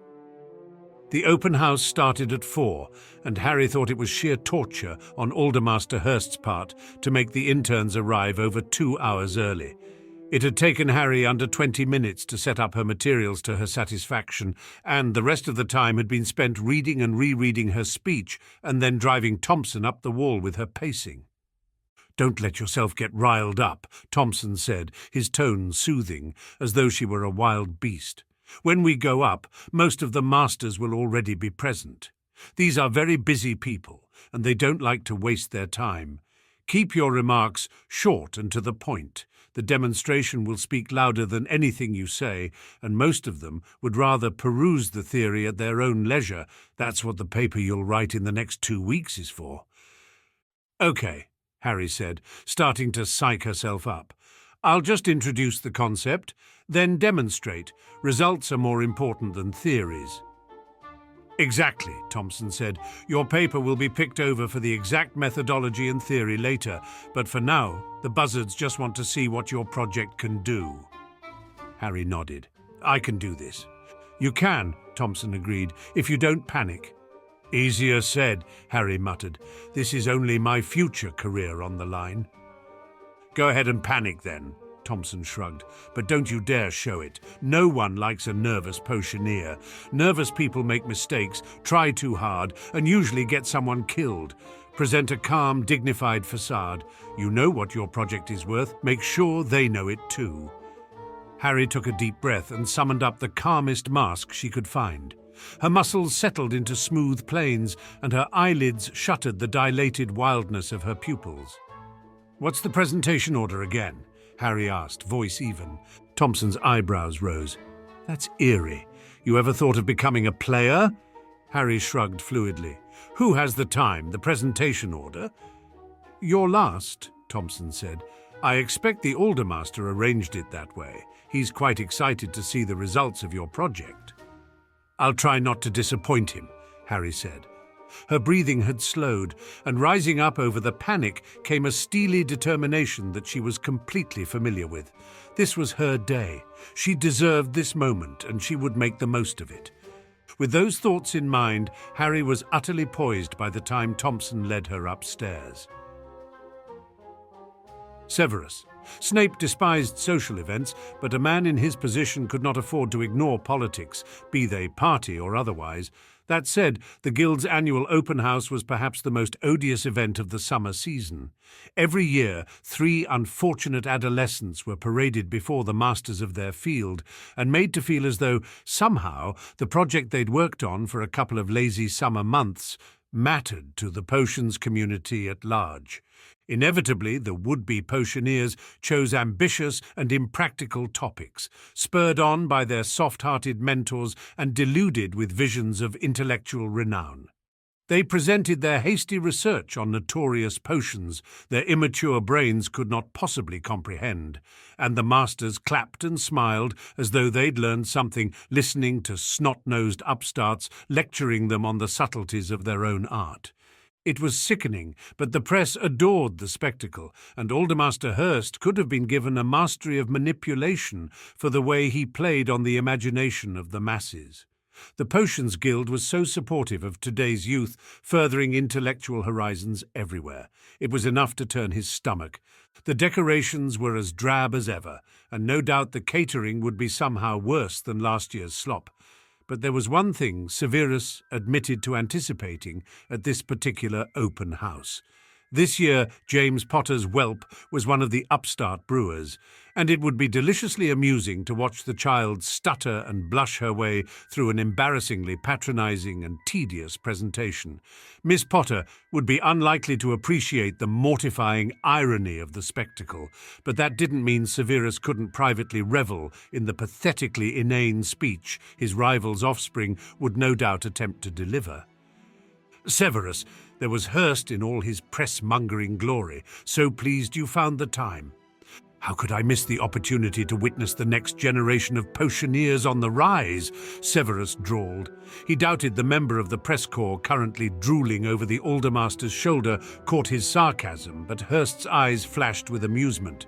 "You won't be disappointed," he said, smirking in a way that said he knew exactly how low Severus's expectations were. "We found particularly innovative interns this year." "I'm sure," Severus said, holding back a sneer. "What potions did they attempt to improve this time? Polyjuice again?" "No, not exactly." Hurst smiled in rueful acknowledgement of Severus's unspoken critique. "One young man did attempt to improve the shelf life of the Draught of Peace." "Really?" Severus murmured, when what he dearly wanted to ask was why. Who would bother storing a Draught of Peace long-term in case it was suddenly needed one day? That's what calming drafts were for. Hurst said, still smiling slightly, "and another one of our interns researched the effects of wolfsbane on long-term users. No doubt you'll be interested in that." As if there was something a child could discover in 2 months that Severus hadn't learned in his decade of research on the subject. "That would be Potter, I assume?" Snape did sneer a bit this time. No doubt the girl had used Lupin as her test subject. Only a spawn of James Potter could choose so arrogant and presumptuous a topic for their first project. No, Hurst looked slightly surprised. Mr. Lestrange did the work on Wolfsbane, actually. You are acquainted with Miss Potter, though. Wonderful girl, bright young mind, and such drive. Please excuse me, Aldermaster Hurst, Severus cut in semi-politely. I've just seen someone I must catch up with. He could not listen to the drivel coming out of Hurst's mouth another second. He would speak to the man later, when he was not performing for the cameras. Most years he could easily fade into the background at such an event, but this year his breakthrough on the new Wolfsbane, as it was being called, was too fresh, too sensational. Some of the congratulations and proclamations of esteem came from those he considered something like friends at the Guild. Most came from people eager to learn his story, the secret to the success he enjoyed in the community. As though hard work and mind-numbing perseverance were somehow mysterious forces for fame and glory. Because he had not arrived earlier than absolutely necessary, he did not have to bear the weight of attention for long. At precisely 4 o'clock, Hurst claimed the stage at the front of the event hall and addressed them all through a sonorous charm. "Welcome friends, family and potioneers young and old to this year's student showcase," Hurst said, smiling rather grandly. There was a brief round of applause, which Severus somewhat reluctantly participated in. He could already tell it would be a long afternoon. "For those of you new to our open house, the format will be as follows," Hurst said, finally getting to the point. "Each intern will present his or her project, after which he or she will take questions from the crowd. Try not to be too hard on them." Severus was disgusted by the number of people who laughed at that. So much for peer review. He also noted that Hurst was taking much too great a pleasure in adding "or she" to the end of everything he said, as though having a female intern were really something so novel. He wouldn't be surprised if Potter's chit had gotten her internship on sheer novelty alone. Who'd ever heard of a 13-year-old intern? If Severus had known the Guild was so desperate for interns, he'd have nominated Rigel Black in a heartbeat. At least the boy had talent, for all his youth made him a bit volatile. "After the presentations there will be a chance to mingle," Hurst said, still smiling in a way the press no doubt found charming. "Really get to know these youngsters. They are the potioneers of tomorrow, the artisans of future progress, and the vessels of our field's longevity." Severus mentally resigned himself to seeing that quoted in every sensationalist media outlet the next day. "First up is Ronaldo Casillas." Hurst began the applause as he exited the stage, and a young man that appeared to have no idea how useless his topic was began to wax poetic about the importance of extending shelf life of potions, presumably so that potioneers could grow lazy in never replacing the ones that went sour. After the first mind-numbing presentation came Calum Lestrange, Bellatrix and Rodolphus's boy. In some ways, the Lestrange heir's speech was less mind-numbing than his predecessors. There were a few conclusions that would have required at least a modicum of intelligence to come to. In other ways, however, it was more annoying, because, as the leading expert on Wolfsbane in the field, Severus was required to maintain a facade of polite engagement despite his growing boredom. There was also the political fallout to be dealt with should Severus publicly snub the Lestrange heir, and with that in mind, Severus found himself doing the unthinkable as Lestrange finished his self-important presentation. He asked a question. A moment after asking it, he'd already forgotten what puerile utterance he'd probably undermined his own credibility to give voice to, and he didn't bother to acknowledge the answer beyond a faux solemn nod, but the gesture had done its duty. The Lestrange boy was puffed up with satisfaction, and the Aldermaster sent Severus a grateful smile. He would collect that debt at a later date. He toyed with simply leaving after that. He'd done his part to make the event a success. Whatever the third intern's project was, he doubted it would have anything to do with his specialties. He'd been seen and heard, and he doubted anyone would notice if he slipped out between speakers. He hesitated, though. He could admit that some small part of him was curious. This Potter girl was Rigel's pseudo-cousin. Rigel spoke rather highly of the girl, likely due to residual affection left over from mutual childhood bonds. Rigel's estimation of the girl was likely to be exaggerated because of his biased opinion of her. But all the same, the boy may be disappointed to learn that Severus had opted not to remain and hear his cousin's presentation out. In fact, the boy may be here now, come to support his cousin's first foray into the potions community. He really ought to stay, if only so that after the presentations he could seek Rigel out and discern how his summer assignments were progressing. When Harriet Potter stepped on stage, it was not immediately apparent that she was the female Hurst was so proud to have appropriated for the Guild's good press. Her hair was as short as any boy's, her bearing relaxed and unself-conscious, very unlike the demure, half-cringing nature of most adolescent females who roamed the halls of Hogwarts. There was something annoyingly familiar about her. Beyond the Potter hair and chin, of course, Severus sharpened his senses and examined her aura, but it was utterly unfamiliar to him, not to mention vague and rudimentary. She looked to be barely above squib levels. He took slight amusement in the knowledge that the girl's magical power was somehow stunted. No child of Lily's should be so mundane, but that was the price for procreating with an idiot like Potter, wasn't it? Though now that Lily was in his thoughts. Those eyes.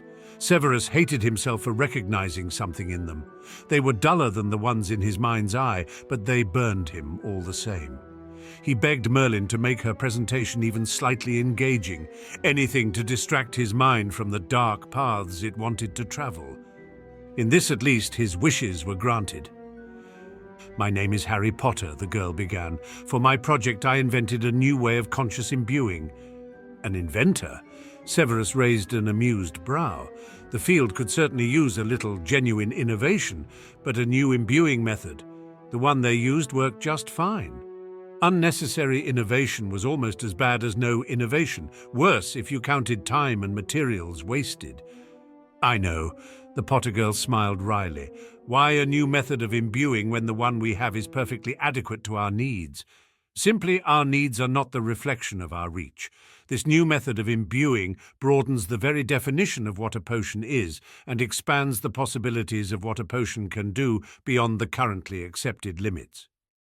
She certainly had a way with words, he reflected sardonically, but he would wait for substance before he deigned to be intrigued. "I call it shaped imbuing," Potter said, her speech cadence quickening, as though she knew how tedious the crowd would find her explanations. "It is essentially the imbuing of already shaped magic into a neutral base." "What?" Severus sharpened his attention without consciously recognizing that he was doing so. Surely he had misheard. "This is not like casting a spell on a potion," Potter said, anticipating the objections many were mentally making. "Nor is it the same as imbuing free magic into a potion. It is a wandless brewing technique that necessitates great control over one's magic, but which yields many and varied results. Imbuing a potion with shaped magic has advantages over both potions and spells. The results are more specific than potions alone can sometimes achieve, while also being cheaper and simpler in some ways to create. In addition, the results last longer than a spell and are not dependent upon their caster. The method will be explained thoroughly in the paper released through the Guild's newsletter, so for now I will conclude with a demonstration." Many in the crowd perked up at those words. Demonstrations were rare and generally more attention-grabbing than dry speeches. Severus was still attempting to comprehend what the girl had just proclaimed. Imbuing shaped magic? Was such a thing even possible? He eyed the young intern as she collected the materials she would use from a stand at the back of the stage. No doubt the demonstration would be rather ordinary, achieving something she would claim came from her new imbuing method, but in reality was probably effected some other way. Potter placed a small glass figurine on the floor of the stage and with a quiet spell enlarged the glass doll until it was almost waist-high. "This unfortunate fellow, call him Stan, is many things. He is a toddler who tends to wander at night. He is a wizard caught outside collecting herbs on a full moon. He is, well, you get the idea." Several people chuckled at the girl. What imbeciles! Could they not see what an outlandish claim she was about to make? A mother could cast a barrier charm around the child while he sleeps, but the charm would fall as soon as the mother fell asleep herself, Potter said, pacing the stage slowly. She could set wards around him, but she would spend an hour every evening setting them up, and longer each morning to dismantle them. Or, Potter held up a vial of clear liquid for all to see, she could pour this around his crib. She poured the liquid in a steady stream around the child, connecting one end to the other to form a complete circle. She set the vial down at the back of the stage, then without warning brandished her wand and said, "Stupefy," and fired a stunning charm at the glass figurine. Many people close to the stage ducked, but the glass didn't break. A shimmering, ward-like projection intercepted the light where it tried to cross the circle of potion, and it fizzled out harmlessly. There were a few impressed claps, but most people waited for the explanation. "This potion has had a fortis shield imbued inside it through the use of shaped imbuing," Potter said, smiling a bit proudly. "It doesn't cause damage to anything that touches it, but neither will it allow anything to pass through it. This includes both magic and physical objects, as those of you familiar with the fortis shield might have guessed. The toddler can't wander, and neither can he be abducted or attacked until the shield dissipates or the antidote is applied." She took out a knife and attempted to penetrate the barrier physically, showing how the shield snapped into place everywhere the circle was approached, all the while speaking clearly and confidently. "If Stan is caught out on the full moon, he can cast the potion on the ground around him and stay safely ensconced in the shield for up to 12 hours. Much longer than most wizards and witches could ever hope to hold a fortis shield. It will hold against vampires until the sun rises. You can take it camping to protect your food from wild animals, or use it in your dormitory to keep your roommates out of your things." More laughter. The girl knew how to work a crowd, though he supposed that wasn't surprising. James Potter had always been a blowhard. More importantly, her potion appeared to work. A mobile, ready-made ward? It was remarkable to say the least, particularly if it really would hold for half a day. "There are several obvious drawbacks," Potter acknowledged, carrying another vial over to the circle. "The antidote negates the shield immediately, so I would not recommend its use against other wizards or as a substitute for real solid wards around one's home. It is designed for temporary use, not permanent, but if the antidote is misplaced, little Stan might be very hungry by the time his mother manages to reach him again." She poured the second vial, this one orange in colour. She poured it across one section of the original circle, and immediately the entire ward wavered under a barrage of orange sparks before flickering out completely. "The antidote is imbued with shaped magic as well," the girl informed them. "A ward disruptor this time." The lightning jaw, if Severus didn't miss his guess. All in all, it was a very interesting performance. Perhaps Hurst was not wrong to recommend her, despite her young age. He still had doubts that her methodology was all it appeared to be, but he would definitely be reading the full report. "This is just one example of what shaped imbuing can accomplish," Potter concluded, re-shrinking the figurine and vanishing the potion residue on the floor efficiently as she spoke. "I hope that through relentless experimentation and careful understanding, we can push the boundaries of what potions makes possible even further in the coming years. Thank you. I will take any questions you have now." There were no few inquiries. "Will you publish the recipe for the base, Miss Potter?" "Yes, of course. I'm not looking to patent this process." "Have you experimented with any other special imbued potions?" "A few. I've experimented with simple imbued magic, like colour change spells, and even combining shaped imbuing with potions that already have an intended purpose. The results were, in general, very successful." "Are there any noticeable commonalities among different kinds of shaped imbued magic?" People were clearly fumbling over the new terminology. "It is generally the case that imbued shaped magic lasts longer, but the effects of some spells may be muted in potion form." The questions died out once it became clear that they'd have to read the exact theory and methodology in order to gain any in-depth understanding of the process. But the atmosphere was excited as the interns each took a final bow and exited the stage. It was the first time in a long time that Severus could remember impatiently anticipating another brewer's work. Perhaps true innovation had returned to the English potions community at last. At the very least, Harriet Potter's potions career promised to be intriguing. A half-blood with a modicum of talent and original ideas? Severus smirked. Not a bad combination at all. Harry's face hurt from suppressing the foolish grin she wanted to release, but she held her poise until the last of the guests had gone. Her family had offered to stay and wait out the crowd with her, but she sent them off with a self-deprecating smile. "It'll be boring for you," she said earnestly. "I'll just be answering questions for the next hour and smiling with the other interns for the press." "We'll celebrate properly when you get home," Lily said, fixing Harry's hair absently. "And we'll eat while you finish up," Sirius said, lowering his voice, "because the food here stinks." "Sirius," Remus shook his head. "Never mind. Well done, Harry. Very nice speech." "Thanks," Harry said. "I practiced for ages." "She really did," Archie sighed. "This is the 4th time I've heard it, actually. Can we go now?" The adults shot Archie an exasperated look for his impatience, but Harry knew he was just nervous. If Professor Snape came over to this side of the room, he would have to hightail it out of there. Until Archie learned to suppress his aura, there was no way he could pass as Rigel around Professor Snape. Harry's aura, on the other hand, seemed to be working perfectly. She'd seen Snape in the audience watching the presentations, and while he didn't look as riveted as her ego would appreciate, he didn't look suspiciously at her either. There was no obvious recognition in his eyes, only quiet evaluation. All in all, Harry thought her first debut into the potions community had gone rather well. She felt invigorated long after the event hall was cleared and her presentation materials were all safely relocated in Thompson's lab. "Well done," Thompson said, sinking down into the chair behind his desk when it was all over. "Very well done. You sparked just the right amount of curiosity and speculation. The next 2 weeks will be spent drafting and editing the final paper, but I expect you won't need much of my help for that. Essentially, your internship ends here." "You're not going to cry, are you?" Harry asked, smirking a bit.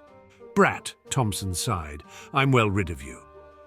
"Oh, you'll see me around," Harry promised. "My uncles are going to sell some of the more harmless potions I made with shaped imbuing in their prank line, and I'll need the Guild's safety division to approve them. And you'll need someone to help name them," Thompson chuckled. "I'm perfectly capable of naming my potions," Harry said. "What was it again? The modified weightless draft?" Thompson grinned. "What are you going to call the shield potion?" "The Wardmaker," Harry said. "Rolls off the tongue, doesn't it?" "But it's got no flair." Thompson shook his head. "How about Potter's portable protection potion?" "That's awful." Harry wrinkled her nose. "What a mouthful." "You've got to put your name in it, though," Thompson said. "Otherwise people will forget who invented it." "So what?" Harry said. "The name should be descriptive, so it's obvious what it does." "Potter's portable protection potion is perfectly descriptive," Thompson defended. "I'll think about it," she said, smiling a bit fondly. "Goodbye, Master Thompson. Thank you for all your help, sir." "Thank you, Miss Potter," Thompson said, "for not wasting my time this summer." Figuring that was about the highest form of praise she could get from the man, she bowed her thanks and left the lab. She saw a light on in a lab down the hall, and as she approached the stairs, she realized it was the lab Lestrange had been using. She started to climb the staircase, but something indefinable slowed her steps to a stop. She stood there halfway to the landing and closed her eyes. She should keep walking. She should go home, have dinner with her parents, bask in their approval and pride, and forget she ever saw the light coming from Lestrange's lab. But she didn't. She turned around slowly, mentally berating herself all the way down the stairs and up the hall. She stood outside the door for a long moment. "Am I really doing this?" She knocked. Apparently so. She had a fleeting thought that perhaps someone had simply left a light on, but then the door opened and Lestrange's sour expression glared out at her. "What?" Harry gave a casual shrug and nudged the door open with her foot, striding past Lestrange's irritated huff. "I'm glad I caught you," Harry said, turning back to see Lestrange still scowling from the door. "What do you want, Potter?" Lestrange said, shutting the door with a resigned sigh. He almost sounded tired. "Just to tell you how much I liked your final presentation," Harry said. Lestrange scoffed. "Don't bother. I know no one was actually listening. This showcase was a waste of time. Anyone important will just read the actual reports." "I was listening," Harry disagreed, "as were many others. You got some good questions at the end." "I got patronizing questions at the end," Lestrange sneered, "and you were too busy preparing your own presentation to listen to mine." "Not so," Harry said. "I thought you made a really insightful point about the connection between long-term survival rate and mental acuity. Too many people overestimate the role of physical fitness in werewolf health. It's important, but not as important as mental agility and sheer willpower. The curse affects the mind of the werewolf even more than it does the body." Lestrange narrowed his eyes at her. "Maybe you were listening then. Doesn't mean anyone else was." "Even if no one listened, it was a good presentation," Harry said. Lestrange seemed to fight himself for a moment, then the word "thanks" twisted from his mouth like a live mealworm. Harry smiled a bit. "You're welcome." "Is that all?" Lestrange drawled. "No," Harry said. "I'm going to grab a bite to eat." "Good for you." "And I'm inviting you," Harry finished doggedly. "Notice you didn't claim you'd like it if I came along." Lestrange sneered once again. "Go home, Potter. Go have dinner with your precious little family so they can all tell you how proud they are." It was eerie how similar his words were to what she'd been thinking just a moment ago. Also unsettling was the slight pang of agreement she felt at his all-too-derisive snort. "I could," Harry said slowly, "but I'd rather have dinner with someone who understands what I've spent all summer doing, rather than someone who's proud of the idea of what I've been doing." As soon as she said it, she realized why it was partially true. She was glad her parents had come and supported her, but at the same time, it was a little annoying, seeing their politely blank expressions as she'd tried to go over some of the finer points of her methodology with them before her presentation. Lily was good at potions, and even she seemed a little lost when Harry started in on imbued magic versus ingredient magic differentials. She didn't blame them for not being potions experts, of course, but she couldn't deny that their praise didn't really mean as much as it might have if they were. She would always be grateful for her family's support, and more so in the face of Lestrange's family's obvious apathy. But what did abstract expected platitudes really amount to? She shook her head. She was being too hard on her parents again. They gave her everything she needed to facilitate her goals, and they showed up to support her when given the chance. It was unfair to ask for more, despite the tiny part of her that craved a real connection to her parents, achievements they could share rather than ones that went over their heads or that they could never know about. Lestrange appeared to think about her offer for a good minute, but in the end he sniffed. "I don't date half-bloods." After a moment's pause, he wrinkled his nose, or children, for that matter. Harry barely suppressed a grimace of disgust. "And I don't date bigots." "You don't date anyone," Lestrange guessed shrewdly. "Neither do you," Harry shot back, confident that it would take more than good looks to keep a love interest with a personality like Lestrange's. "So I guess it's a good thing it isn't a date. It's just dinner, Lestrange. Would you rather go home?" Immediately she knew it was the wrong thing to say. Lestrange's face shut down completely, and he said, "I don't need your pity." "It's not pity," Harry said, lying just a tiny bit. It was pity mostly. Lestrange apparently saw through her and sent her a withering glare. She grimaced and tried, "I'd like to be friends." "I don't have friends," Lestrange scoffed. "Maybe that's your problem," Harry said lowly. When Lestrange narrowed his eyes at her, she mentally apologized to Crate and Leo and offered, "I don't have any friends who brew either. Wouldn't it be nice to talk to someone about potions after the internship is over?" "I'm not being friends with a half-blood," Lestrange said bluntly. "Pretend I'm a pureblood," Harry rolled her eyes. Lestrange actually spluttered. "That's absurd." "Not really." Harry started to smile. "My kind doesn't look any different than yours, you know." Actually, she was full-on grinning now. "I am a pureblood. Didn't I tell you? My mother's a descendant of a very respected pureblood family that was thought to have died out a few generations ago. Turns out my great-grandmother was their long-lost squib descendant." "You can't just make things up like that," Lestrange snapped. "It could be true," Harry said, blinking innocently up at the pure-blooded boy. "Pureblood families don't keep track of their squib children very well, if they keep track of them at all after putting them on some muggle's doorstep. I might be more pure-blooded than you, Lestrange." "Just stop," Lestrange groaned. "You're giving me a headache." "It's probably a hunger headache," Harry said wisely. "Come on, Lestrange, we'll get you something to eat." She started to shoo him toward the door, but the older boy drew himself up sharply. "I am not eating dinner with you." "Yes, you are," Harry said. "If you don't, I'll tell everyone you did anyway." "Who would you tell?" Lestrange drawled. "Even your mudblood friends wouldn't believe you." "I'll tell my cousin Rigel," Harry said. "He'll tell all his friends at Hogwarts, who will in turn tell their parents, who will ask your parents why you're such good friends with a half-blood, and what will you say? That Lucius Malfoy was lying?" Lestrange gaped at her. You really would, wouldn't you, crazy bitch?" Harry rolled her eyes. "The insults get boring after a while, Lestrange. Just come eat with me. You might even enjoy having someone to argue with over dinner." "Why are you so determined to do this?" Lestrange asked, seeming genuinely confused at this point. Harry counted that as a big step up from openly hostile. "I don't like having enemies," Harry said after a moment. "The more enemies I can turn into friends, the easier my life will be in the long run." "I'm not going to make your life any easier," Lestrange argued. "You might stop making it more difficult eventually, though," Harry reasoned.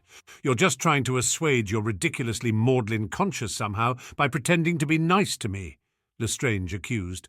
"So what?" Harry dismissed his objections. "Say you're right. You should still come and get free food out of it." "I don't need charity," Lestrange said exasperatedly. "Never hurts, though, does it?" Harry said cajolingly. "Come on, it won't take long." She started walking toward the door and obligingly held it open for Lestrange to follow. He stared at her, an unpleasantly torn expression on his face.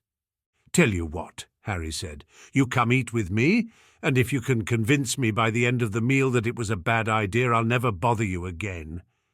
Lestrange bit out a harsh laugh. "It is a bad idea. You're willingly inviting me to torture you for the rest of the evening." "I'm inviting you to try," Harry said sweetly. To both of their surprise, Lestrange accompanied her out into the alleys without another word. "Where are we going?" he asked eventually.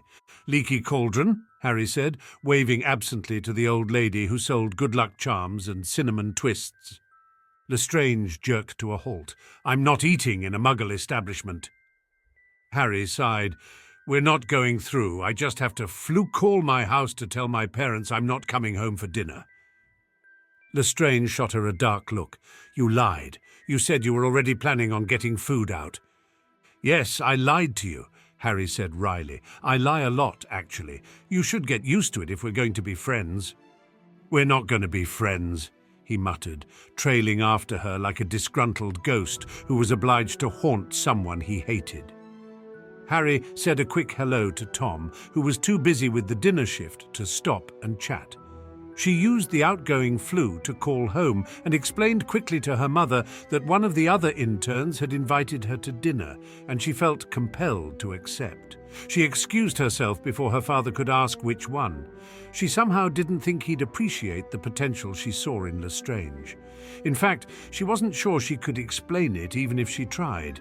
When she brushed the soot from her hair and looked around the pub, she half expected Lestrange to be gone, but he was leaning broodingly against a nearby pillar, and he straightened when she approached.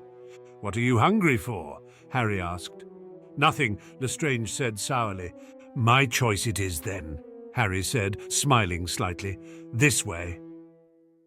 She led him back through Diagon Alley and stoically ignored the incredulous glance he shot her when they turned down Nocturne. She led him along Cypriath Court, but they didn't take it all the way to the Dancing Phoenix. She didn't really want to introduce Lestrange to her friends, since he was certain to be insulting given half a chance. Instead, she gestured him down a side street, which led to an alley a bit smaller than Nocturne, but much better lit. It was called Aroma Alley, and it boasted more restaurants in a square mile than any other place in London.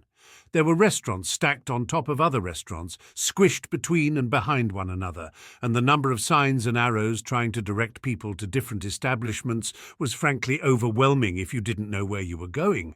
"What in magic's name is this place?" Lestrange asked, looking around in something like awed incredulity. Harry was pleased to note he was so distracted by their haphazard surroundings that he'd forgotten to sound sarcastic or snide. "Aroma Alley," Harry said, "but folks around here just call it the eating place." "How quaint." There was the snideness she'd been missing. "Over here," she said, leading Lestrange into a narrow gap between two Italian restaurants that were always in fierce competition with one another, for all that they were owned by the same family. There was a red cloth at the end of the little alley they slipped into, and Harry held it aside grandly, sweeping her hand to allow Lestrange to walk in first. "If this is a trap, my mother will torture you into insanity," he informed her as he passed. "Okay," Harry said faintly, wondering just how many layers of issues the older boy was dealing with. Then she remembered what Malfoy had said the first time she led him through a secret passageway and decided paranoia might be a pure-blooded thing. She followed Lestrange behind the curtain and down the set of steep stairs that led down into the restaurant proper. At the end of the stairs, all they could see was a giant semicircle fish tank, and Lestrange turned to her with a raised eyebrow.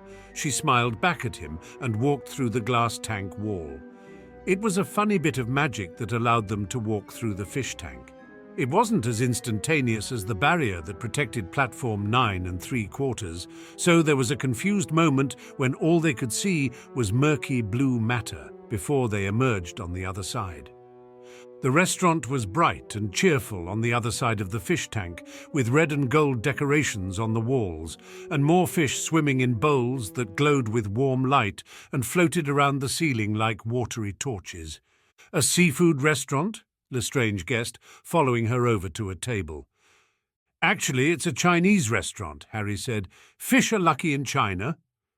Actually, fish represented a homophonic pun in the Chinese language that made them symbols of prosperity and excess wealth, but she didn't think Lestrange was the type to appreciate cultural nuances. "So you can't eat them?" Lestrange asked, eyeing one of the swordfish in the wall tank with interest. "No, you can eat them," Harry said. "That's good luck too." Lestrange rolled his eyes, but he did order the swordfish when the waiter came over. Harry got pork dumplings. The waiter was a man of few words and set their tea down with little ceremony. "We didn't order tea," Lestrange said. "It's free," Harry said. "Anyway, what do you care? I'm paying." Lestrange sighed. "It's just poor business practice to give things away unprompted." "Know a lot about business, do you?" Harry asked, amused. "Of course I do," Lestrange said. "My father and uncle together own more businesses than the Zabini family." Harry had heard that somewhere, though she'd also heard the Lestranges didn't manage their businesses half so well. "Then you know that the principle of reciprocity compels people to feel beholden when given something for nothing, prompting them to be overly generous in return. Because he gives tea for free, he gets better tips, and the restaurant earns more in general," Harry explained. "But as we are aware of this tactic, it fails," Lestrange said, "and he gets nothing more than he would have." "Maybe if you were the one paying," Harry said, smiling. "I quite appreciate the free tea." "Your Good Samaritan act is making me sick," Lestrange said, toying with his chopsticks absently. "I'll eat your fish if you don't feel up to it," Harry offered sympathetically. "Does it ever get tiresome, being so pointlessly nice all the time?" "Not really," Harry said. "Why, do you get tired of being such a jerk?" "I'm not a jerk," Lestrange said, eyebrows rising.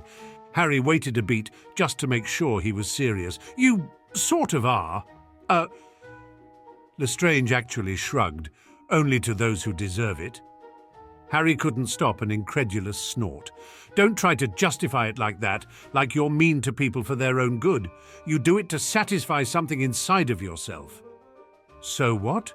Lestrange threw her words from earlier back in her face. Maybe you're right, but that doesn't mean I'm not right too. Most people do deserve it. Including me, I suppose? Harry asked sarcastically. Yes, including you, Lestrange said, his lip curling. Someone had to wake you up to reality. Admit it. He leaned in to pin her with a taunting gaze. You walked into the lab that first day, thinking no one would care you were a girl and a half-blood and years younger than all the other applicants. If you'd listened to me right off, you'd have suspected Casillas would try and blow up your cauldron. Harry glared. If I listened to you, I would have gone home before I started. That too, Lestrange smirked. No harm in intimidating the competition while I'm doling out life lessons, is there? She couldn't help it. She laughed. His audacity was really too much. I suppose you've never heard what muggles say about living in glass houses? Why would anyone build a house out of something so fragile? Lestrange shook his head. Stupid muggles. I just mean, do you really think you're the one best qualified to judge others? She asked. If not me, who? Lestrange's face took on a bitter tinge. Most people are too busy being polite to really take a hard look at the world around them, at the people around them. All the idiots and pigs continue to be so because no one wants to risk unpleasantness just to tell them what's what. I, on the other hand, am perfectly accustomed to unpleasantness.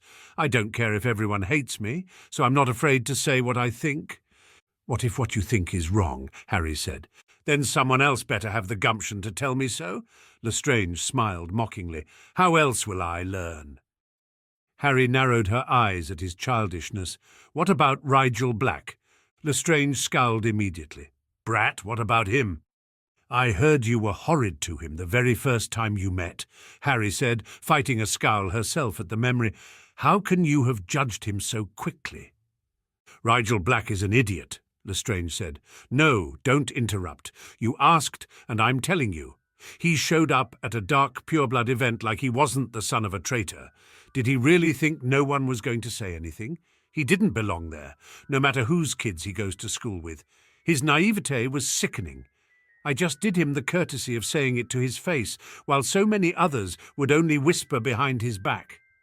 You should get to know Rigel, Harry said. He's not as naive as you think.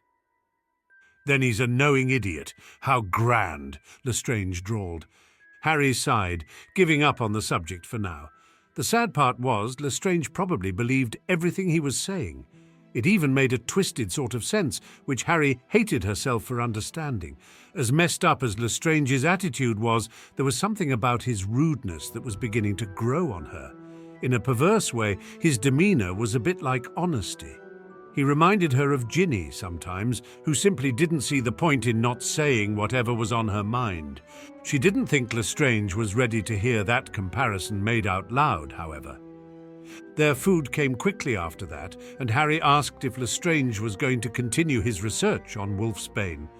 What's the point? He said. Snape's breakthrough is going to change the whole field. My research is already outdated. It's not outdated until there's a cure, Harry said. Lestrange snorted. There's never going to be a cure. Your fag uncle is going to be a werewolf forever, so get used to it. Harry flicked a bit of soy sauce at him. You don't know that, just like you don't know my uncle is homosexual. This is what I mean. You're not telling the truth now, you're just being ugly. I'm too pretty to be ugly, Lestrange smirked. You're really not, Harry muttered around another dumpling. Anyway, lots of people assume your uncles are lovers, didn't you know? Lestrange commented. Remus and Sirius? Harry shook her head. Who thinks that? People with too much time on their hands, Lestrange said, sounding disgusted, but people whose opinions unfortunately mean something. Me repeating them just makes you aware of them, so you can deny them in the open if you want. Stop, Harry said, exasperated. You can't justify meanness. Just admit you can't go an hour without belittling someone. I do admit that, Lestrange said. Nor should I have to. There are so many people in the world to be belittled, and so little time, really. This fish isn't bad, he added thoughtfully. Careful, Lestrange, Harry said. That was almost a compliment. I'm perfectly capable of compliments, Lestrange said. Do another one, Harry prompted. One's my daily limit, Lestrange rolled his eyes. I don't believe you, Harry said, grinning. There's no way you give a compliment every day. You'll never know, Lestrange sniffed. I don't compliment half-bloods. I'm secretly a pureblood, remember? Harry reminded him. You're secretly annoying, Lestrange said. I grow on people, Harry said. I bet people just tell you that, so you'll go away. Harry thought about that. I guess I won't know until you say it. You'd never lie to me, would you, Lestrange? Everybody lies, Lestrange said. Harry shrugged. She couldn't very well argue with that. What? Goody Girl actually agrees with me? Lestrange gazed speculatively at her. Well, what are you lying about then? It's not really lucky to eat fish in China, she lied. Lestrange smiled, really smiled, and shook his head. Maybe you do grow on people, brat. Harry wondered if brat could be considered a step up from half-blood. It was probably about the same, she concluded, but the heat seemed to have gone out of his insults. So why are you really here with me and not at home? Lestrange asked. As far as I can see, your parents adore you. Did you see them there today, smiling like fools while you presented? Bet they're so proud of you. Bet they think you're so perfect. So why are you sitting here, perfect girl? They are proud of me, Harry acknowledged, no matter what I do. In some ways, they don't really care what I do. They'd be proud either way. Lucky you, Lestrange muttered, stabbing at his fish with his chopsticks. Your parents pay for your potions' indulgence, then?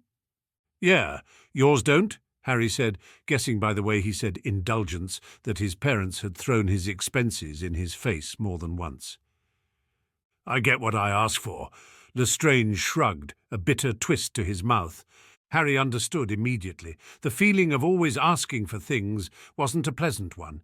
She hated asking favours of people. To have to ask for every ingredient and material would be stifling. How many projects would she let fall by the wayside simply because she felt their cost to be an encumbrance once she was made constantly aware of it? So what do you do when you aren't brewing? Harry asked eventually. None of your business, Lestrange said. Why, what do you do? Harry laughed. I don't do anything besides brew. Really? Lestrange looked sceptical. What else is there? Harry asked. What else indeed? They weren't friends when they left the alleys behind, but Harry thought they weren't quite enemies either. That, or Lestrange, really had just come along for the free food. Harry's 13th birthday started very quietly and ended not so quietly. Archie kept nagging her to take a potentialist potion, but Harry didn't see the point. All it did was reveal the magical potential in a person, and Harry already knew where her strengths lay, in potions. She didn't need her path laid out for her, or even a nudge in one direction or another, like she'd thought Draco could have used. Her future was clear, no matter what the potion indicated she ought to concentrate on. She would make it for Archie on his birthday if he wanted, of course, but Harry knew it wasn't for her. For breakfast, Lily and James made all her favourites. It was rare that they ate breakfast together, just the three of them, 4 if you counted Addie, though Harry wasn't sure she was big enough to count yet. It was nice, but curiously, Lily kept shooting her strangely wary looks when she thought Harry couldn't see her. What Lily didn't know was that Harry's vision was perfect while under the influence of the modified polyjuice, and so even though she still wore her glasses, her peripheral vision was crystal clear, unlike James, who couldn't see anything out of the corner of his eye. She didn't know why Lily looked so concerned, but she assumed her mother would tell her when it became important. Sirius and Remus baked her a cake, and it didn't blow up when they ate it that night, though it did keep singing the happy birthday song even as they devoured it, its voice becoming more and more frantically high-pitched as it was slowly consumed. Her parents gave her their present after dinner, and to Harry's utter astonishment, it was a firebolt. I can't. Harry just shook her head, a slow smile blooming across her face. How, I'm not even on a house team like Archie. Are you sure? Sure. James ruffled her hair. You're holding it, Harry. Do you like it? It's amazing, Harry breathed. It's the broom of the World Cup next year, Dad. I mean, thank you.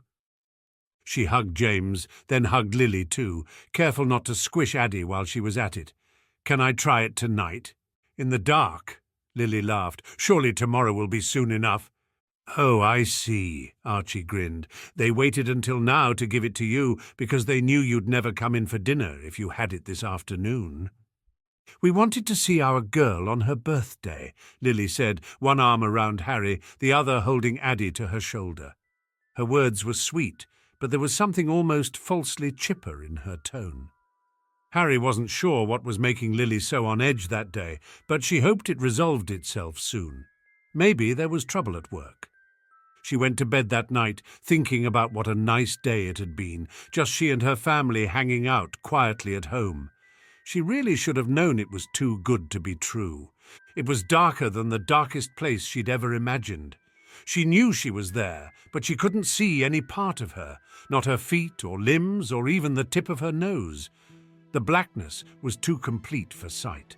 There were other senses, though. It was cold and quiet, and even though she couldn't see her torso, there was an aching in her gut that she couldn't explain. Slowly, a light appeared. At first, she didn't notice the lightening landscape, so great had the pain in her stomach become. After a few moments, though, she began to blink against the growing brightness. It was coming from her middle, spilling out through the fingers she had pressed over her gut, and it was warm. No. Not warm, hot. Flames licked at her stomach, burning, scorching her insides. The light spilled out of her to illuminate the pressing blackness, but she barely saw the stars answering in the distance before a white-hot pain consumed her. She woke to a scream, and it took several confused moments of pain and disorientation before she realized it was her own. The world seemed to be shaking itself apart around her, and as she doubled over in agony, she heard books falling from their shelves all around her. Her headboard rattled against the wall, and her gut screamed at her in pain, and she screamed back until her throat closed up in protest. She'd never felt such pain before, and she barely registered her bedroom door flying open and her worried parents rushing in half-dressed. "Harry, baby? Harry!" Her mother's voice was frantic with worry, and it drew Harry back from the world of pain she'd been inhabiting. "Mum," she choked out, eyes blurring with the tears streaming down her face. "It hurts. I think my insides are burning up." "Merlin," James drew her into his arms, his voice helpless as he said, "It's going to be okay, Harry. I promise it'll be okay." "No," Harry said. "I think something is killing me. There could be no other explanation for all the pain." "Harry, sweetie, it's your birthday," Lily said, stroking her sweaty hair back from her face. "Your magical core is expanding. I thought it might not happen, but, oh, Harry, I'm sorry. This is all my fault. It's going to hurt, baby, but it will pass, I promise." Harry wanted to believe her, but all she could focus on was pain. She dimly heard James say, "I'm putting her out," before his wand poked her in her ribs, and she knew no more. She dreamed of fire and pain, and when she woke up some hours later, she was drenched in sweat. Her mother was humming some mindless tune, holding her hand in her own. Harry smiled a bit in relief when she realized the pain was almost receded. Her stomach felt oddly stretched, as though she'd eaten too much for dinner. But it wasn't on fire anymore. "You don't have to sing anymore, Mum," Harry said tiredly. Lily immediately called for James and cupped Harry's face in her hands. "Harry, honey, I'm so sorry you had to go through that. How do you feel now?" "Bloated," Harry said, frowning a bit, "like I swallowed a watermelon. Does that happen to everyone on their 13th birthday? You'd think they'd warn us." Lily let out a choked laugh. "Oh, sweetie, no. Most people get mild stomach cramps at the most. Many sleep right through it. I had hoped— Well, I'm afraid I misjudged your magical potential, Harry." "How so?" Harry asked. "Your core is fully matured now," Lily said softly, not looking terribly happy about it. "The pain you felt was the influx of magic filling the expanded space. Your core was working hard to produce so much magic in a short period of time." "Is that why I feel top-heavy?" Harry asked, trying to sit up. "Because I'm full of more magic than I'm used to?" "Yes," Lily said, frowning. "You shouldn't be feeling that way anymore, though. Is it bad?" "Not unmanageable," Harry said honestly. "I'll get my equilibrium back soon, I suppose. So it should have gone away by now?" Lily bit her lip, then moved her fingers up Harry's wrist to stroke a beautiful golden bracelet that circled her forearm. It was a bracelet Harry had seen many times before, but it was not hers. "Mum," she asked, confused as to why she was wearing the bracelet James had given Lily the day Harry was born. If she twisted it, she could even see the name engraved on the inside of the band. It said simply, "Harriet." "Harry." James came running in and took Harry's shoulders in his hands, staring into her eyes worriedly. "Are you all right, little fawn?" "I'm fine, Dad," Harry said, summoning a smile. "Sorry I worried you." "I'm sorry we didn't think this might happen," James said, looking remorseful. "You mother went through something similar, but mine wasn't so bad, so we hoped. Well, we should have said something, but we didn't want to worry you. At least now I know why Mom kept sending me anxious looks all day," Harry said bemusedly. "Dear," Lily said softly, "I think Harry and I need to have a talk." James looked from his wife to his daughter and nodded slowly. "All right, I'll go make breakfast. Somehow I don't think we'll be getting any sleep after this." He left after kissing her forehead gently, and Harry turned her gaze to her mother. She had conjured a stool by Harry's bed, but Harry scooted over to make room for her on the mattress. "What's wrong, Mum?" Lily slid in next to her and breathed slowly in and out. Then she began to speak. "When I was a little girl, my parents thought I was possessed by the devil." Her voice shook only slightly, but Harry clutched her mother's hand tightly between her own, shocked at what she was hearing. They didn't know what magic was, but strange things were always happening around me, dangerous things. Some kids have 3 or 4 major accidental magic incidents when they're young. I had an incident at least once a month. They home-schooled me until the letter from America came. Lily took a deep breath and let it out on a sad little laugh. They were so relieved when they realized there were others like me who would deal with me. They showered me with attention when I was home to make up for their fear and guilt, I think, neither of which ever really went away. Harry hadn't realized why they never visited Lily's Muggle relatives very often, even though she had a cousin her age. Perhaps Lily's sister was as afraid of her as her parents were. "Did you know that Muggle-born witches and wizards generally fall into one of 2 categories?" Lily asked. Harry shook her head silently. "The majority of Muggle-borns, about 85%, are magically below average. There's a stereotype that Muggle-borns have low stores of magic, but high control of the magic they do have. That's true for many, like your friend Hermione, I suspect. The other 15%, however, are born with vastly overpowered stores of magic and very little control. I was one of the later." 15% is still a lot," Harry said slowly. "Why don't we hear about more Muggle-born mage or Lord-level witches and wizards? The high levels of magic aren't tempered by generations of refinement, as they are in the old pureblood families," Lily said softly. "By the time I got to school, my magic was nearly beyond my control. I almost had to repeat my first year because I couldn't get my magic to do any of the spells right. It was wild, like an animal that refused to be trained." Harry couldn't believe how eerily familiar her mother's words were.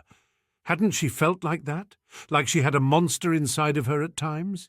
Except Harry could control her sometimes, controlled it too well sometimes. "My temper didn't help," Lily admitted. "My emotions were all over the place during puberty, and my magic responded to the slightest ire. It was the worst right after my 13th birthday. I dunked my best friend in the duck pond behind our houses one day. He nearly drowned. To this day, I believe Severus still hates deep bodies of water," she added regretfully. "Master Snape?" Harry asked incredulously. "You dunked Master Snape in a duck pond?" Lily smiled. "Oh, don't tell him I told you that, if you ever do meet the man. We were the best of friends before James and I became the best of friends." There was an uncomfortable silence, and Harry moved to change the subject. "So when did you get control over your magic? Will it take long for me to adjust to it?" Lily looked miserably down at her. "I didn't, Harry. I thought I did. I was sure I had by the time I left school, but—" She took a sharp breath and began speaking faster. "You have to understand, Harry, one of the reasons I married your father is how in control I felt around him. The Potters have always been known for their magical precision, declared light for as long as anyone can remember. Their family magic is just too controlled to be anything else. When I was with James, I didn't have violent outbursts. Sometimes my magic lashed out at him if I was really annoyed, but it never hurt anyone. It lashed out in a controlled way, if that makes sense. It made perfect sense to Harry. She recalled Remus's story of a young Lily sending James hurtling through a crowded train station and locking him in a compartment without a scratch. She also remembered her outburst at the SOW party's New Year's gala, where she had so precisely moved Lestrange backwards in her anger. It sounded like a nightmare, though, living with that uncertainty for so many years. Was that her future, too? We married, and my magic settled down even further once it was bound to James, and I thought everything was fine, Lily said. She swallowed and stroked Harry's hair. Then I got pregnant. With me, Harry prompted, when Lily paused to collect her thoughts. Yes, with you. Harry, Remus tells me you know the Despico shield, Lily said tentatively. Yes, Harry said, grimacing. I'm not sure where I picked it up, but my magic likes it. She waited for Lily to dismiss her explanation of ridiculous, but instead her mother started to cry. Big, slow tears welled up and trailed sadly down her cheeks. Don't cry, Mum, please. What's wrong? Harry rubbed Lily's hands fretfully, not sure what else to do. I'm afraid that's my fault as well, Lily said, hiccuping through her tears. I learned that spell in my 7th year, and my magic took to it instantly. I don't know what you know about the shield, but despite its power, it has a very simple magical pattern. It takes a lot of energy to keep it going, but it's one of the fastest defensive spells around because the magic takes almost no time at all to assemble. When I was pregnant with you, I lost count of the number of times I used it accidentally. I was a little paranoid that something would bump my stomach and hurt you, and my magic took that worry to a dangerous level. In the last 3 months it was on a hair trigger, Harry. James was wary about even touching my stomach. It was not a good time for us. Harry tried to imagine loving someone and not being able to get close to them for fear of their magic. She couldn't, but she could imagine being the person no one could get close to. She had never sympathized with her mother more. She wrapped her arms around Lily's waist and leaned in. It took a moment before Lily started talking again. The night you were born, my magic went wild. Lily's voice was almost a whisper. It flared up as soon as I went into labor. The Mediwitch wasn't sure what would happen if I attempted magical transportation like the flu, and apparition was out of the question, so the Mediwitch came here and delivered you in our guest bedroom. I didn't know I was born in this house, Harry said, surprised and a little grossed out. Lily nodded. You wouldn't have recognized it then. We had to redo most of the bedroom after the birth. I had no control over my magic that night. It rained from the ceiling for over an hour, nearly flooding the place, and when the water cleared, there were huge tangles of vines growing over everything, even the bed frame. At one point, I nearly passed out from the pain, and when the blackness started creeping in the edges of my vision, I panicked. My magic flared, and a light so bright came out of me that James, who was standing closest, was blinded. Lily sobbed a bit. I didn't mean to, but he screamed so loudly I thought I'd killed him. The Mediwitch took him away, flued him to St. Mungo's, and she told me he'd be fine. But I didn't know if she was lying to me to keep calm or not at that point. When you were finally born, the Mediwitch didn't even stay to clean you up. She was so frightened, I think. She said she'd send someone to check on you, but no one ever came. Harry had never realized the circumstances of her birth were so unusual. Did Dad get his eyes fixed that night? He did, Lily said, but it took a long while. I gather the hospital was very busy that night. It was the full moon, so Remus wasn't there. Sirius took Diana and left when things started getting out of control. She was due any day as well, you know, and the Mediwitch didn't want her exposed to the magic being thrown around. So it was just you and me there? Harry asked, disturbed. What if you'd gotten sick? The Mediwitch did check to make sure we were healthy before she left, Lily said, smiling slightly. I barely noticed her poking and prodding. All I could see was you. I held you and stroked your curly little hair. You looked like James right from the start. His hair, his chin, and his eyes. Harry blinked. That wasn't right. Lily sighed. Beautiful little blue eyes. The nurse forgot to put the eye drops in, and you just looked and looked at me like you'd never look away. It was so hard, that labor. James was gone, and the Mediwitch was gone, and I was so tired, and I wished, just for a moment, that you had something of mine, Harry. Something that proved I had helped create you." Harry could see where this was going, and she went very still. "My magic, it was all around us," Lily said shakily. "As soon as I had the thought, it acted. It was a fleeting wish, Harry. You were perfect and beautiful, and I didn't really want to change a thing, but—" "The magic ran with it," Harry said.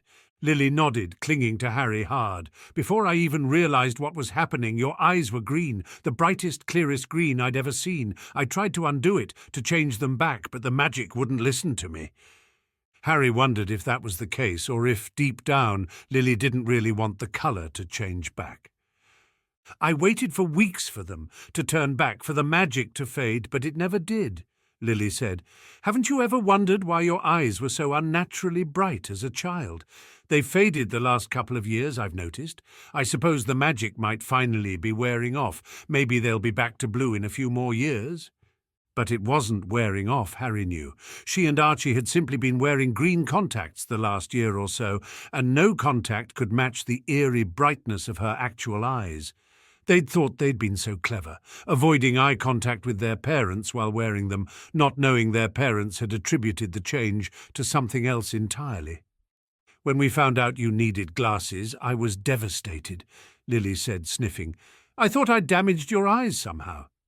James assured me that poor eyesight runs in his family, but I've never been sure. What if you'd had my good vision and I'd ruined it? The point is, I could have damaged you. My magic changed you on a whim. That's when I had this bracelet made." She fingered the bracelet, now clasping Harry's forearm. "I thought Dad got this for you," Harry said, "to commemorate your first child together. It has my name on it." Lily shook her head. "It's not just a piece of jewellery, it's a magic suppressor, a powerful one. I put it on a few days after you were born, and I've never taken it off until now. I didn't want to take the chance that anything like that would ever happen again. Your name is engraved on it to remind me why it's necessary, so that I never forget what I did to you, to my baby." Harry didn't know what to say. It wasn't as though she minded having green eyes instead of blue. It didn't matter either way to her. Lily was obviously still distraught over it, however, even after all these years. She never imagined her mother was living under this kind of guilt and pressure. "Even with the bracelet," Lily said, "my magic is too strong. I have to use it almost constantly just to keep it under control." "I thought you just liked using magic," Harry said, feeling stupid. She'd honestly assumed Lily simply appreciated magic, not that she had to use it in order to control it. "I do," Lily said earnestly. "I'm not trying to scare you, Harry. Magic is wonderful. It's different for you, Harry, and for Addie. You don't have to worry about the kind of things I did. With your father's blood in you, you won't lose control like I did. You can control your magic, Harry. It's just going to take a little time." Was that true? Harry wasn't sure. The combination of Lily's wild magical reserves and the Potter's magical control might result in the strange presence and lapse of control in Harry's magic. But she didn't think the explanation was that simple. Could her magic really have imprinted the Despaco shield from the womb? Would her eyes stay green or fade eventually back to blue? Could she cope with an even greater amount of magic in her core than she was used to? She just wasn't sure. She wasn't sure of a lot of things anymore. Once she'd calmed down, Harry had to give the magic sealer back to Lily and start relearning to control her own magic. It was much harder than it had been the first time and much more frustrating. Several weeks later, she was no closer to managing her swelled reserves, and she was at her wits' end. Her parents thought she was doing wonderfully, and Harry supposed by Lily's standards she was. There were no violent outbursts after the first night, no outward manifestation of her magic. It was relatively containable until she tried to use it. The trouble was, she couldn't let a little bit out without letting a firestorm out. She tried a levitation charm, and no matter how gently she directed the magic, whatever she was lifting slammed into the ceiling. The more powerful spells she tried were, if anything, worse. She got trapped inside her own shield charm for half a day, too afraid to try a ward disruptor from the inside. She was lucky she'd finished her mail-order schooling before her birthday, or she'd be way behind on the practical work. As it was, she was dreading the coming school year. What would she say when she suddenly couldn't perform any of the magic they'd learned last year? But the worst of it, the absolute worst, was that she could no longer consciously imbue. When she tried, she overloaded the potions with so much magic, the ingredients actually started spontaneously transforming into other things. It was a mess, and she melted 4 cauldrons before she gave up. It nearly broke her heart to have to tell Crate she was taking an indefinite leave of absence as one of his brewers, but she couldn't brew anything more complicated than a sleeping draught if she couldn't imbue. She had her summer work done and more than enough to cover the rent on the apartment in the lower alleys for another year, but without brewing, she had nothing to do except brood until school started up once more. She went flying a lot with her new firebolt, and her new broom was admittedly brilliant, but even that couldn't quite dim the sense of utter uselessness she felt at having wasted weeks of potential brewing time. The final paper for her internship had gone as well as could be expected. She explained the process as clearly as possible, but as she could no longer demonstrate the process herself, she was worried experimentation in shaped imbuing would be stalled for the foreseeable future. She had been very careful to omit any references to her own gender from either the intern profile or the paper itself, both of which would be published by the Guild. There was a small chance the potions master at AIM would read it, and Archie had to be able to pretend it was his. Addie had gone back to ambivalence around Harry, who couldn't perform the fun little magic tricks with her anymore, for fear of hurting her. Remus was preparing for his new teaching position. Sirius and Archie were spending as much time together as possible before he went back to school. And although Lily and James asked after her magic-controlling progress every day at dinner, Harry was left largely to her own devices for the month of August. Since magic was beyond her capacity at the moment, Harry turned to non-magical pastimes to keep her busy, primarily self-defense training with Leo. She spent her days in the lower alleys, careful to avoid hanging around Diagon Alley, while all the kids going back to Hogwarts were school supply shopping. She didn't want another run-in with someone she wasn't supposed to know.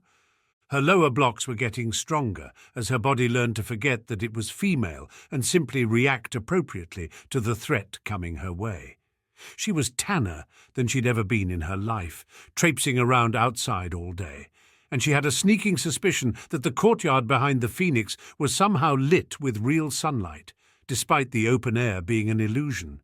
She had actually gone so far as to make Archie sunbathe whenever he had free time, just so that their skin tones wouldn't be too different when they switched places. "Higher," Leo said, catching her foot easily as it tried to connect with his shoulder. He held it there, keeping her off balance as he lectured. He often did that, claiming the uncomfortable position would make her remember better. "See where I blocked your foot? It's at my shoulder, so my arm is across my chest, still in a good position in case you follow up with a punch or elbow. If you kick higher, aiming for my face, you force my block higher, leaving my torso open to counterattack.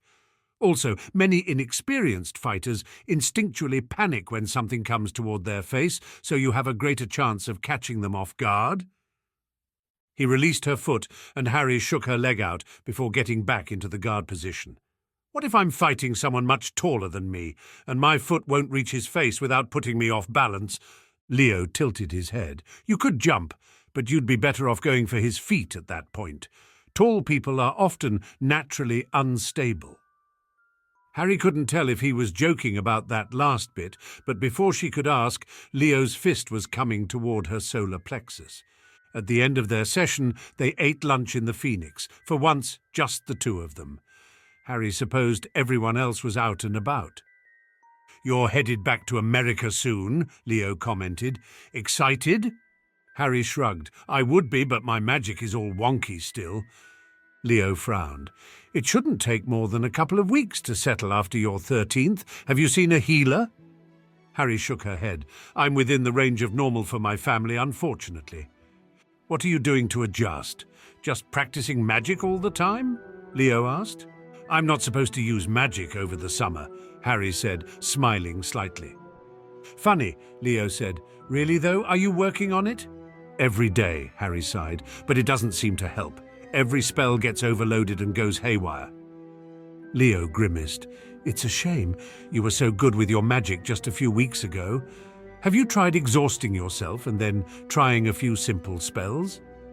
Harry nodded. I can't spend the magic fast enough to deplete it before it replenishes itself. That's a problem many would kill to have, Leo said quietly, laughing a bit. Doesn't do me much good since I can't actually use any of the magic without blowing myself up, Harry said, a bit disheartened by the whole situation. She had worked so hard to get comfortable with using her magic, and just when she seemed to really be getting the hang of things, she was back at square one. How does your family usually deal with it? Leo asked. My mother wears a band that suppresses her magic to a manageable level, Harry said.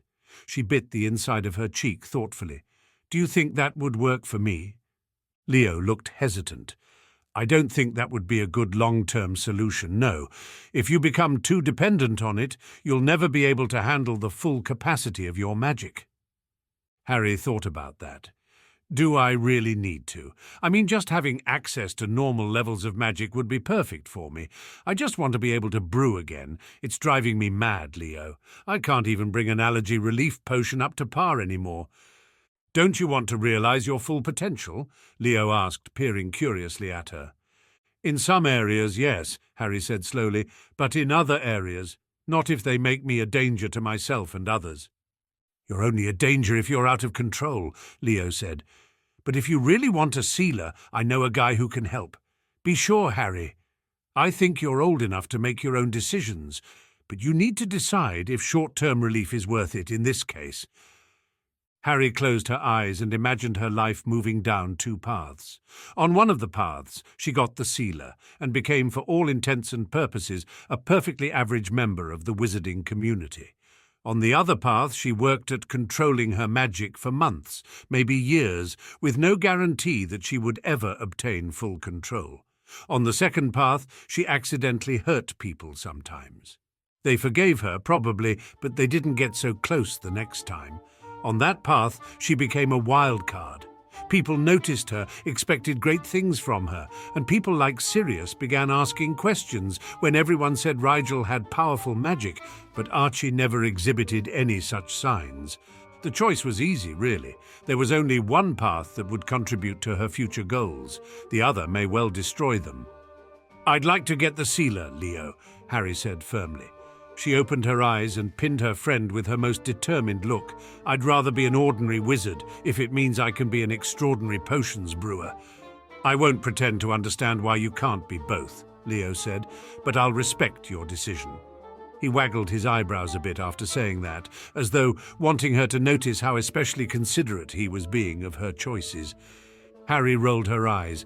Thanks, Leo. I've never had a friend like you. You sound more sincere when you say that in my dreams, Leo mourned. Harry just shook her head. Can we see that guy you know today? Leo thought about that. I've got time.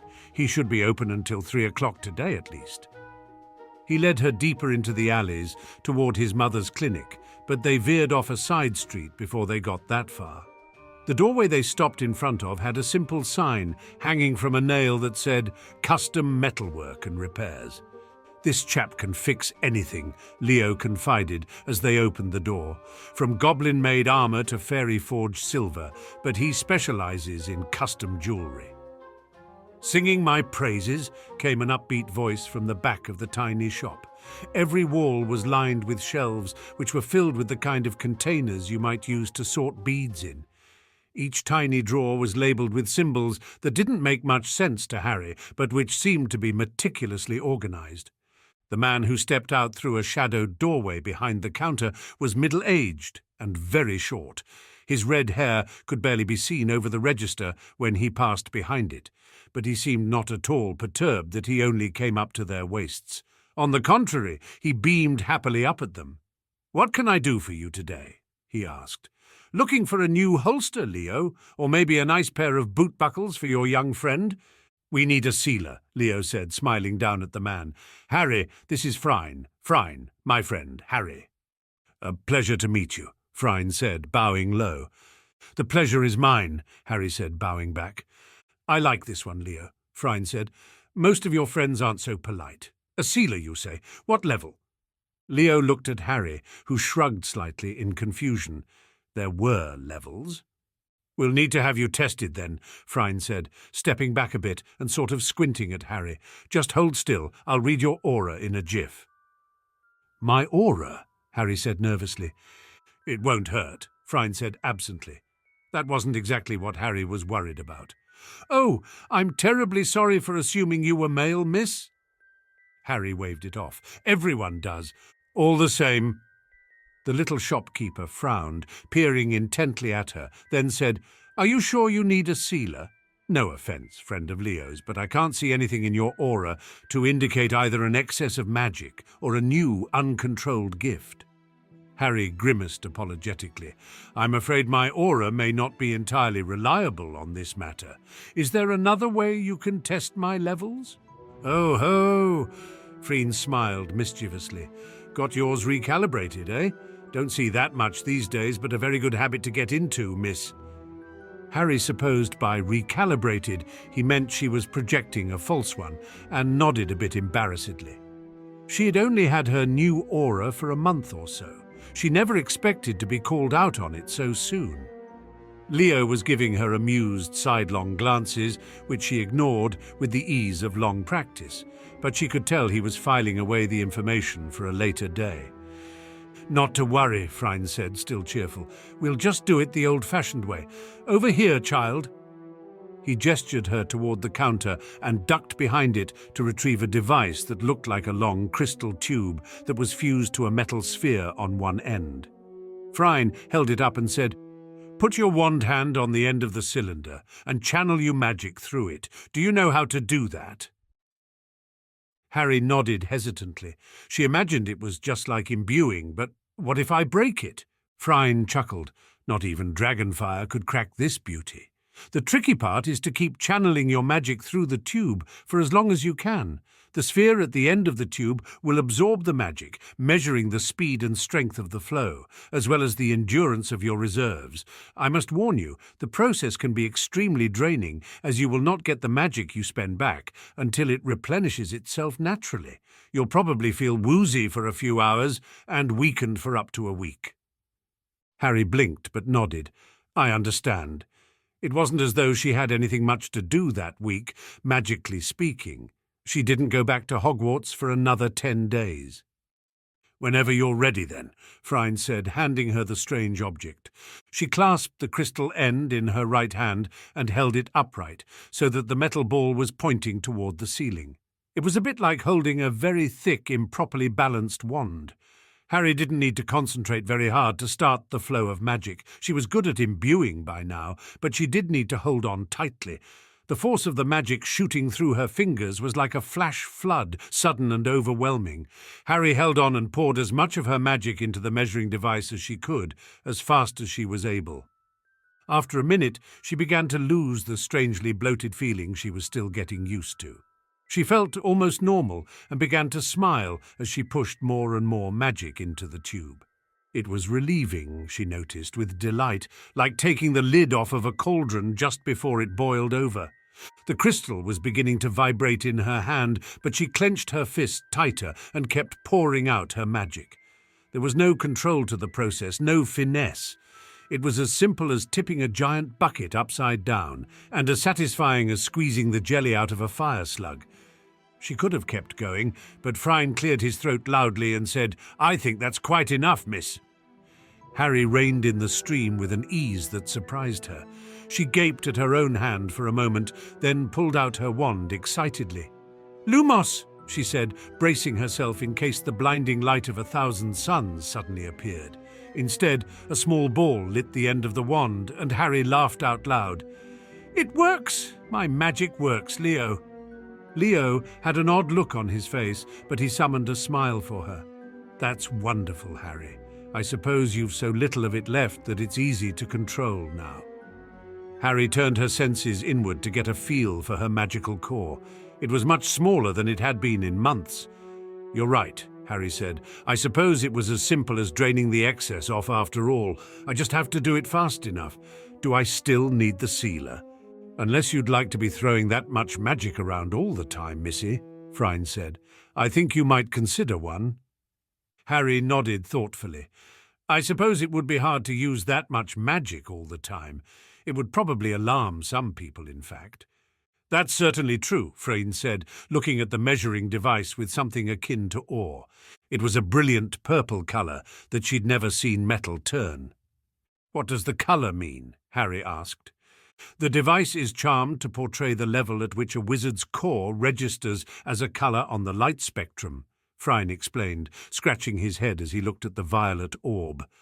"Red is near squib level, yellow-green is about average, light blue is a solid mage-level registry, and anything above indigo is lord level." Harry blinked. She'd heard the term before, but she didn't have a good grasp of what it meant. All the most famous powerful witches and wizards were said to be lords or ladies of magic, but Harry didn't know if that was based on their magical ability or their political resources combined with magical potential, or if there were other indicators entirely. "How common is purple as a magical register?" she asked. Phryne shrugged. "I saw a light lavender colour once, many years ago. It was a muggle-born boy about your age, one of the powerful ones that crops up every now and then. Other than that, you're the first I've seen. Are you muggle-born too?" "My mother was," Harry said. "I get it from her as far as I can tell." "You're lucky," Phryne said seriously. "The lavender boy was emitting magic like crazy when he showed up. Rattled half the things in here off their shelves. For someone without a sealer yet, you've managed fairly well." Harry smiled self-deprecatingly. "I can clamp down on it fine, but once I've suppressed it, I can't use a little bit of it without letting all of it out in an uncontrolled stream. I'm hoping the sealer can lock enough of it away that I can work with whatever is left." "Ah," Phryne looked excited once more. "A partial suppressant, then? And a powerful one at that. Very tricky, might need to be custom-made. Can you wait a few more days?" "I go back to school in 10, Harry said. "That's plenty of time," Phryne said. "What specifically were you looking for? Bracelet, necklace? If you want a pendant, you can choose the stone yourself." Harry considered it. "Could you make it small, like a ring?" Phryne nodded slowly. "I could. You wouldn't lose it." "Don't you take your rings off for potion brewing, Harry?" Leo asked, frowning.